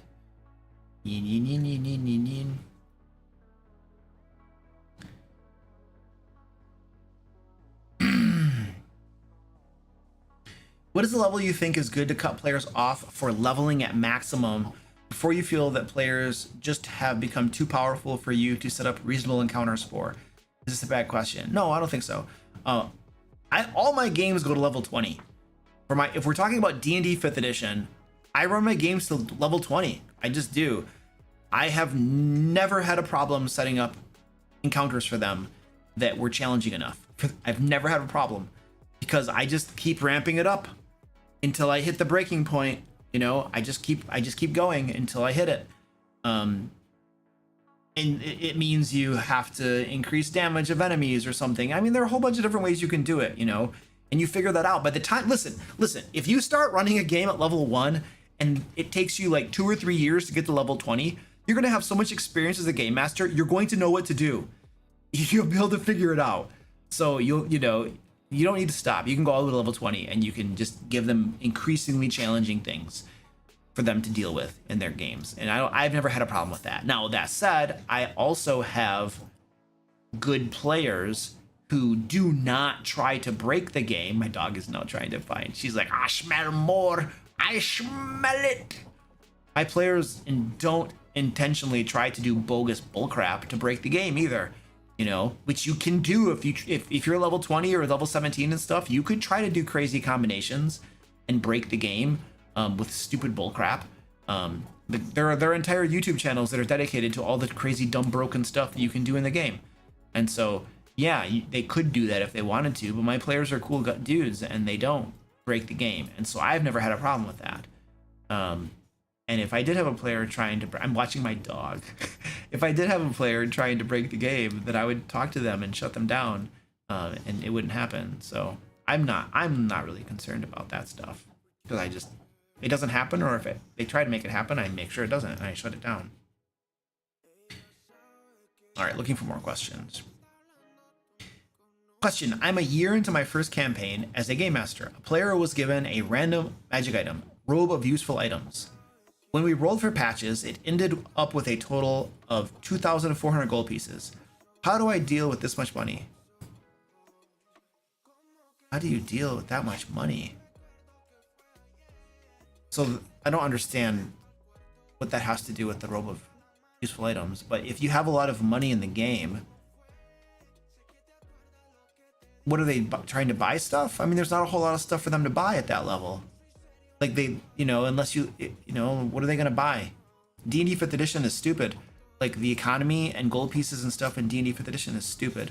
Like nothing really works. They didn't make an economy. So if they have 2,400 gold pieces, there's nothing for you to buy with it.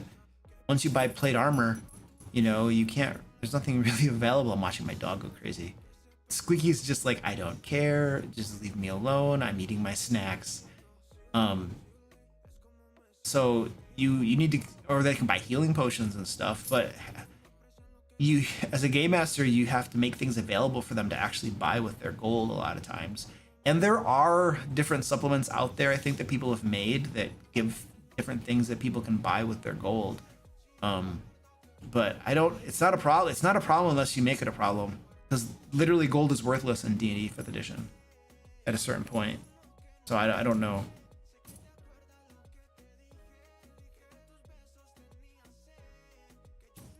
What is your thought on having a large boss on a bridge that either party could fall hundreds of feet below, which brings up the thought on how to make a challenge rating on terrain? I hate them. I hate that. It's so stupid. It's dumb. So Fantas, this is the problem with having fights on bridges where people can fall. Let me tell you what happens in my groups. So this is like one of the really stupid things with D&D 5th edition that has always frustrated me and has made me, it's like this whole thing was just ridiculous and stupid. It is ridiculous and stupid. When you have any sort of encounter or fight where elevation is a thing and you can fall and take tons of damage, here's what happens. So let's pretend you're on a bridge. You're on the bridge and you're having a fight on the bridge. And if you get pushed off the bridge, you fall hundreds of feet and you take lots of damage. Okay, so that's your fight. That's your encounter.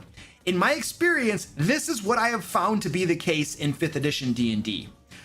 Characters can fairly easily push enemies off the side of the bridge. It's pretty easy because you have the fighter, you have the barbarian, they have a good athletic score, they have a good modifier, and they can roll decent enough and have a good modifier, they're going to get a high result. Enemies usually don't have good athletics modifiers. They usually don't have any athletics modifiers, so you just use their strength modifier. They don't have proficiency in athletics. And so the enemy is rolling with a +3 on the die, whereas the character doing the pushing is rolling with a +7 or a +9. Statistically, the player is always going to win. And that enemy is going to go off the side of that bridge and fall and die or take lots of damage. And then if you reverse that and you have the monster now is trying to push the character off the bridge, it's not going to happen. Because the monster has a +3 modifier, the character has like a +9 modifier. And so they're never going to be able to push them off. It's not going to happen. But it gets worse. It gets worse.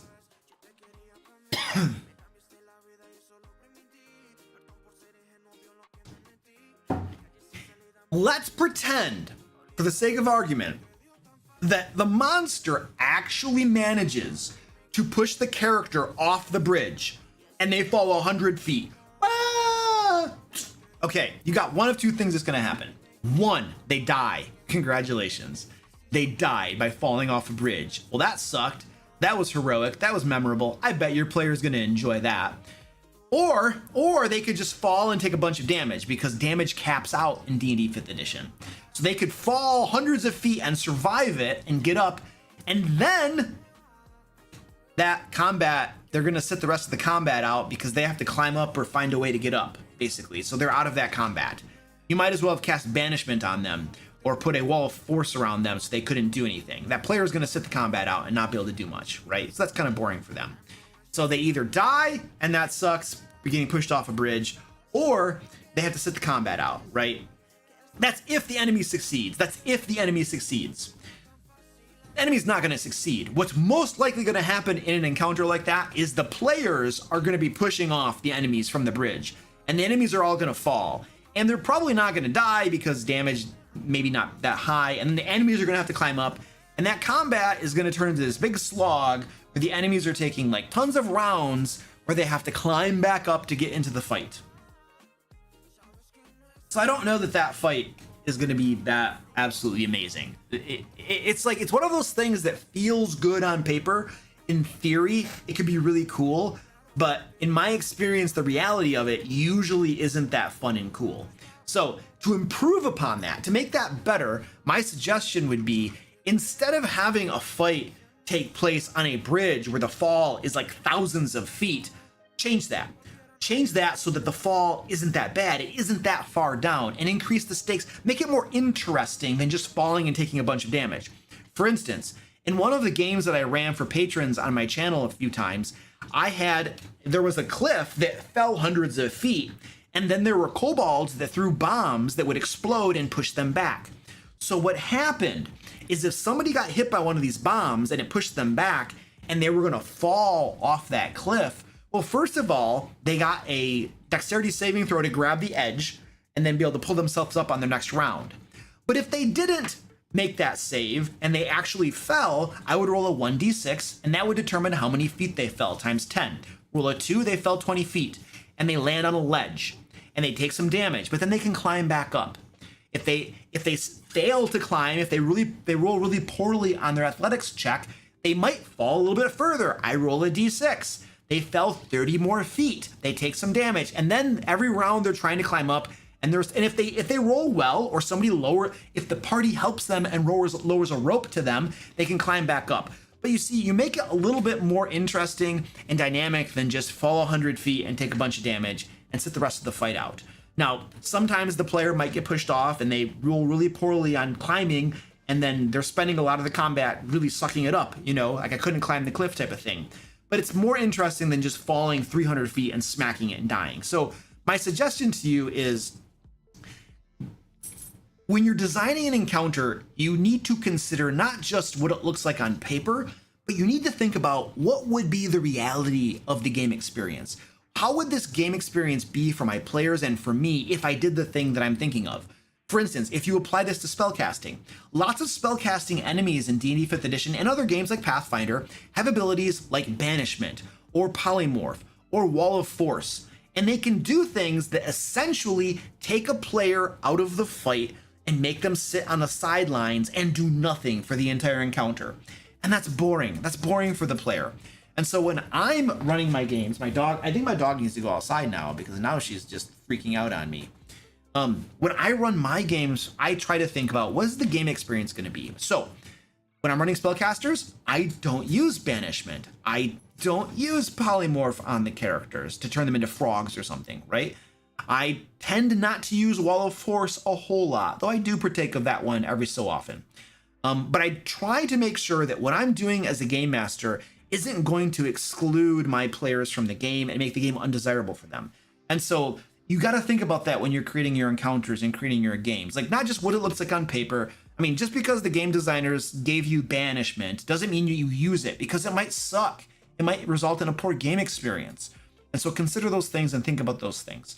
And there's a good way to use terrain, like I said, but it's not falling off a bridge hundreds of feet, because the reality of that game experience might be poor. You need to improve upon it, make it a little bit more interesting, more dynamic in your games. And so, I don't know, that kind of answers your question, but it touches on a larger thing too when we're designing the game, of considering the experience, not just on paper, but consider the experience. It's, if you go back to the age old thing about the player who's a necromancer and has a mob of like 100 zombies, well, that sounds cool on paper, and it might make a good Reddit story about how I summoned 100 zombies in my D&D game. That's a great Reddit title. You're going to get lots of engagement, and you're going to get lots of karma for that post about summoning 100 zombies for your D&D game. All right. But there's only one person that thought that was cool and had fun in your game, and that was probably you, because you had 100 zombies. Everybody else was bored out of their mind because you were either stomping the dungeons and the bad guys with your zombies and nobody else was playing, or the game master was designing encounters around 100 zombies and battles were slogs and took forever. So there's some things that make good stories or make good Reddit posts or look good on paper that in actual practice at the table don't actually result in fun game experiences. And so I guess what I'm advocating is consider what the game experience will be like when you're designing encounters and you're designing your games. That's what I'm trying to say. And counterspell. Counterspell is another example of this. I hate counterspell. Counterspell for me is a way to shut someone down and take them out of the game. I try not to use counterspell in my games.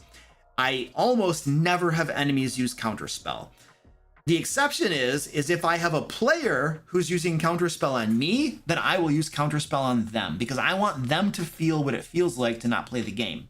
And then once they understand what it feels like not to play the game, maybe they'll not counterspell my bad guys, because spellcasting and magic in D&D or Pathfinder or games like that, Shadowrun, whatever, is a cool way to add something different and awesome to the game.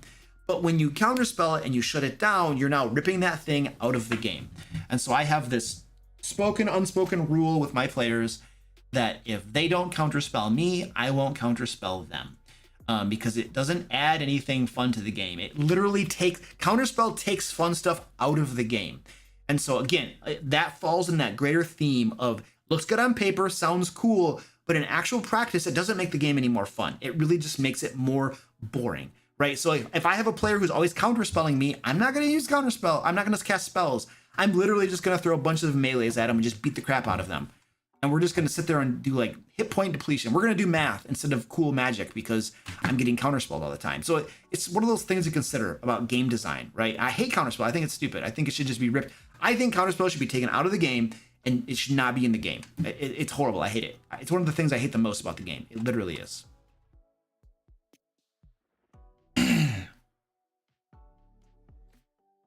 I think my dog's got to go outside. She is at my feet going nuts. I think she's probably got to do number 2. So I'm like grabbing her to not let her go because I think she's going to go that way and do something on the floor if I let her go. Give me a hot second.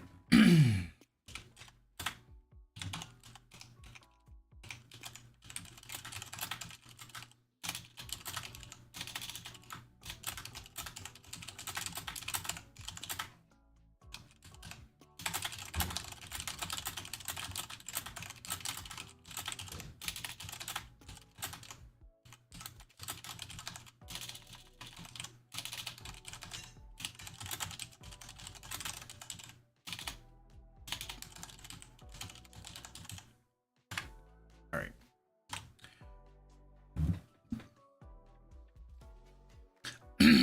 I did recently.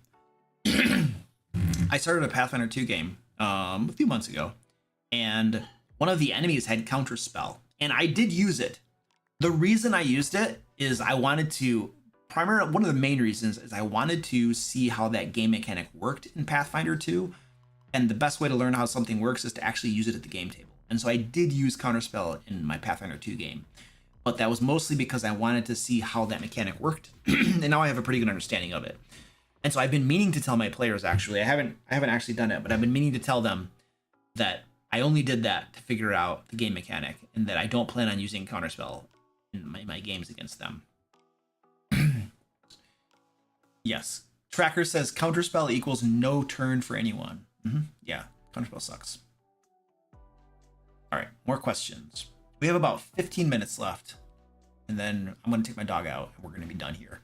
So if you got any questions, throw them in the chat, baby. All right. There's a question. When I played regularly from 1990 to the mid-2000s using a modified D2E system, we played in the same game world, but each adventure usually had different PCs. Does that count as a campaign? Sure, why not? I mean, I don't, it's probably not what somebody would traditionally think of as a campaign, but I mean, if it felt like a campaign to you, and especially, I think what defines a campaign is probably a cohesive narrative behind it all. Like an overarching, you'll usually call it a story, right? Of something that's happening on the grand scheme of things. Whether the players were different each time or not probably doesn't matter so much. I think in the way, at least the way that I would define a campaign. But if you felt like that's a campaign for you guys, I would call it a campaign. Like who's gonna tell you that your definition of a campaign is wrong? Like it's, who cares if you call it a campaign? It's fine.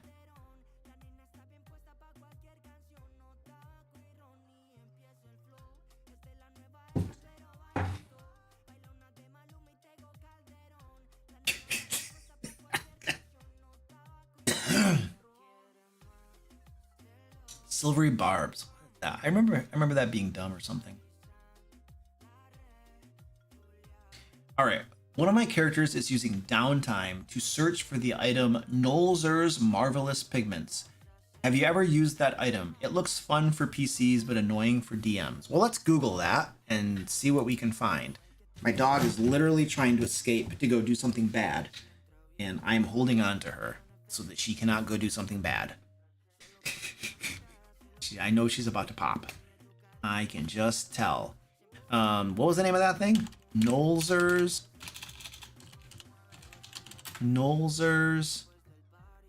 Marvelous Pigments. Okay, I found it. It looks like it's on. Let's go see what this does. Oh gosh, stupid garbage. Okay. All right, it's very rare. And it says it's a marvelous item. It's very rare. I can can show my screen. It's a marvelous item. It's very rare. It's typically found in pots inside a fine wooden box with a brush weighing 1 pound in total. These pigments allow you to create 3-dimensional objects by painting them in 2 dimensions. The paint flows from brush to form. Okay. When you complete the painting, the object or terrain feature depicted becomes a real, non-magical object. Thus, painting a door on a wall creates an actual door. Painting a pit on the floor creates a real pit, and its depth counts toward. Okay. Nothing created by the pigments can have a value greater than 25 gold pieces. All right. If you paint an object of greater value, it looks authentic, but it is not actually good. Okay. Yeah, I mean, I don't know. This is one of those items in the game that you don't know what's gonna happen until you put it in your player's hands. You just don't know what they're gonna do with it. And the question is, how many times can you use this too? Because it says you find 1d4 pots inside the box. I imagine that you can use it 1d4 times, right? But it doesn't actually, this is annoying. It doesn't actually say that using it depletes a pot or something. So theoretically, you could just use this infinite number of times. So I could just paint a door in a wall or a hole in a wall and then walk through the wall. And I could just paint a hole in the ceiling or the floor and go through the ceiling or the floor. I could bypass entire areas of a dungeon by using this. You see, that's the sort of thing that if I gave this to my players and they started doing that, I would just be like, guys, I'm done. I'm done. It's kind of it's the old thing where you can, if you use scrying and like teleportation, you can scry out an area like the final boss room, and then you can teleport right to the boss room and then fight the boss and then teleport out and be done. And that's the sort of thing where it's like, if my players started doing something like that, I would just pause the game and I would say, guys, I don't want to play this game. Like, I don't want to play the game where I created an entire adventure for you and you bypassed everything, snipered the boss, and then left. Like, I don't want to play that game because I did a lot of work here and it all feels like it just got wasted. And now some people aren't going to like that and they're going to be like, oh, you shouldn't be that way as a game master. It was like, well, you know what? You should be a game master someday and realize how much work it takes to create an adventure.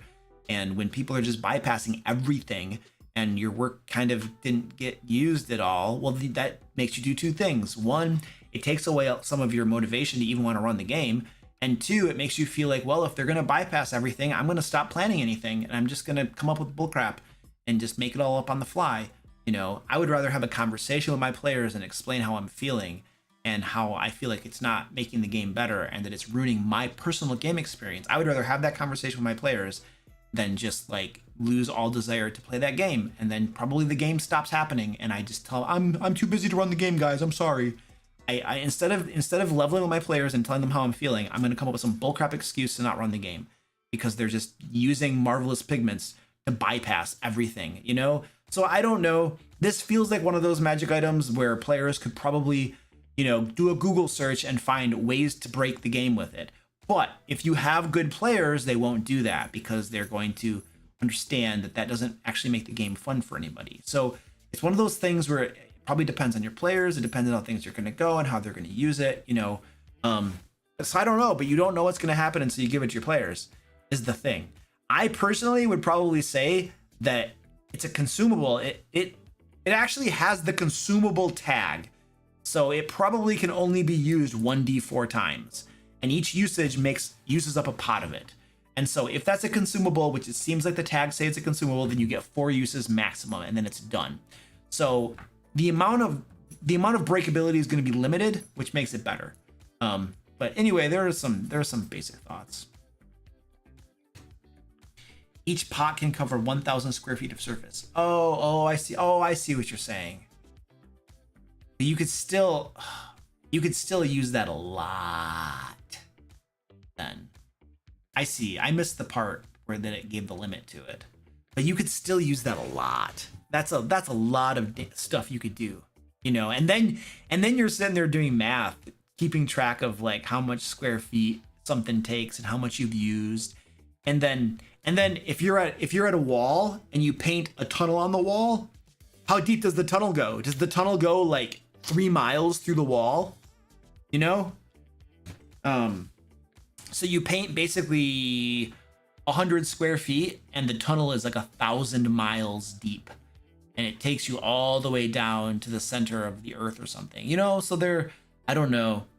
This is one of those things where it's like, you don't know what's going to happen. And so you give this to your players, you know? It's like whoever wrote this, the game designer was just like, this sounds cool, you know?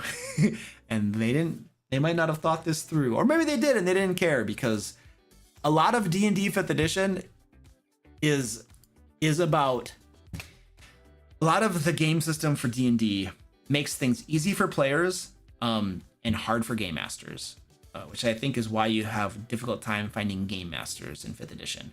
Whereas if you go to something like Pathfinder 2, game masters are a lot more plentiful. You don't have as hard a time as finding them, is what I'm being told. So, but this is one of the reasons. Things like this are what make being a game master in 5th edition challenging, I think.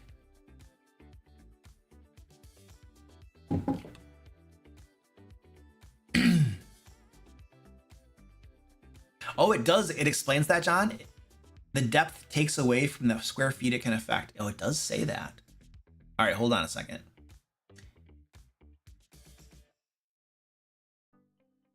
They're up to, okay, let's go back to this. So I didn't give it a careful enough reading.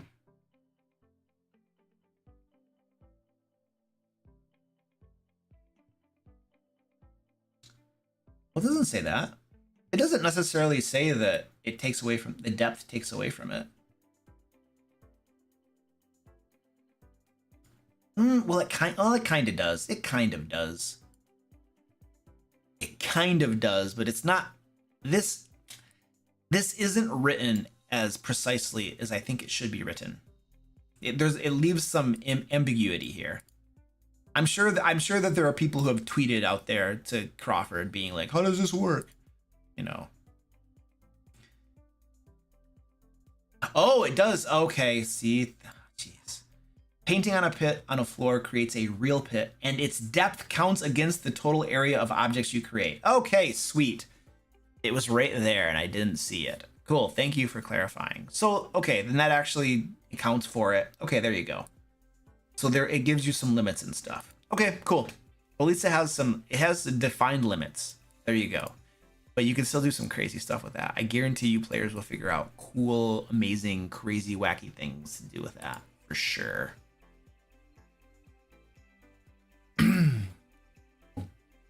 Rachel, hello. How you doing?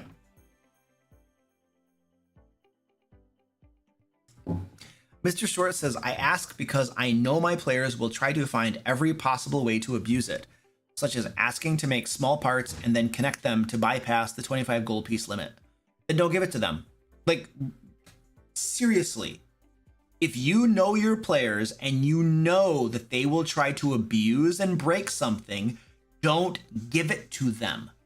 Look it's like if you had an expensive car and you know you have a friend and you know your friend is a bad driver and they're probably going to mess your car up, would you lend your car to them? No, you use your brain and you don't lend them your car. So if you know your players will find a way to break and abuse stuff and you see something that has the potential to be abused, you don't give it to them.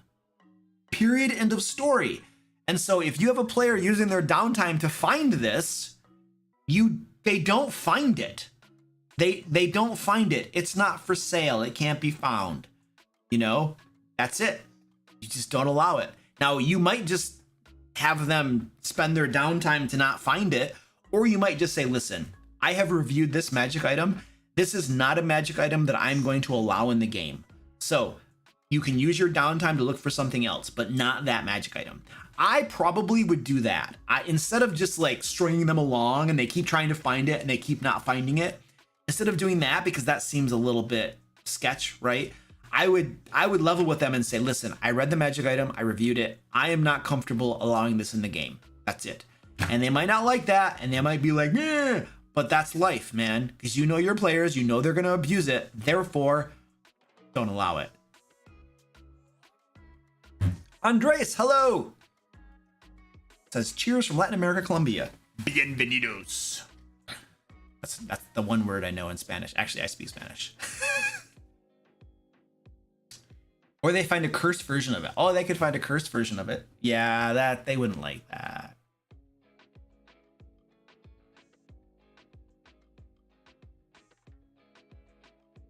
Items need a TLRD version. Well, Kelly, part of it is that I'm streaming and you don't read things carefully sometimes, you know.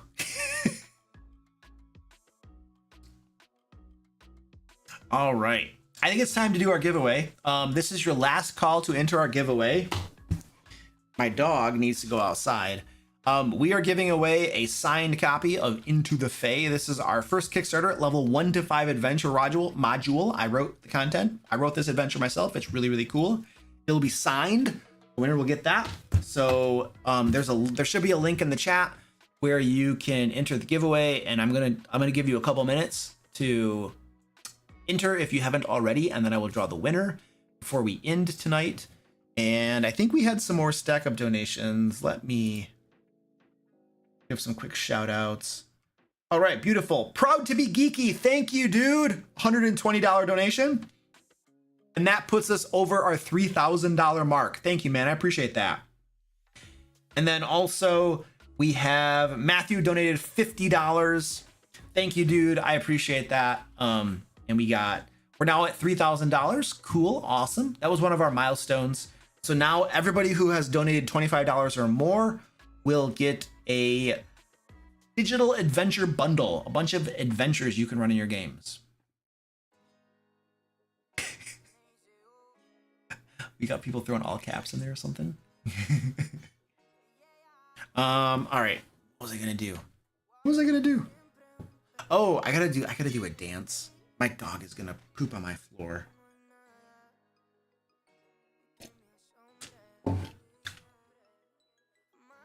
How easy is Into the Fae to convert to PF2? I have no idea. I've never done it. I absolutely no idea. I can't answer that question. It's probably as easy as any other adventure to convert to PF2. You have to find the right creatures to substitute. You have to design your encounters again, and then you have to replace the skill checks with PF2 equivalent skill checks. Those are the basics of converting an adventure. Finding new monsters, balancing the encounters, and then converting the skill checks. Now, the skill checks, in my opinion, would be easy to convert because I would just convert them on the fly. The biggest thing you're gonna have to do is find new monsters and then recalculate the encounters and make the encounters again. So that's what you'd have to do. Those are the nuts and bolts of how to do it. Now, I don't know how easy or hard that would be. And it's probably easy for some people and hard for other people. Wouldn't be hard for me, but that's me. And Zach, Goliath Cleric, he does that all the time. Converts 5th edition stuff to Pathfinder 2, so probably it's not that hard for him either. Oh, somebody brought up a point. Anyone who has those pigments would probably never want to sell them. Yeah, those pigments would be hard to come by, and people don't want to sell them.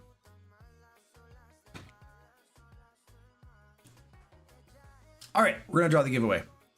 I gave you guys enough time, and I gotta take my dog outside. If I start dancing, my dog is gonna poop on my floor, guys. I'm sorry.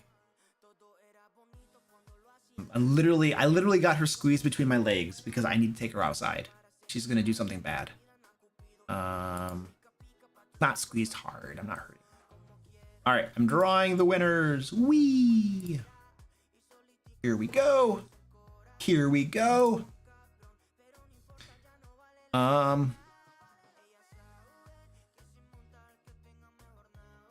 hold on a second.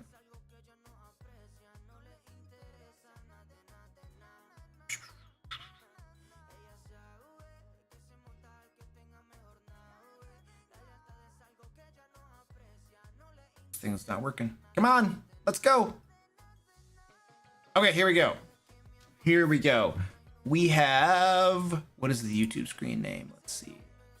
Their YouTube screen name is Grim Rock.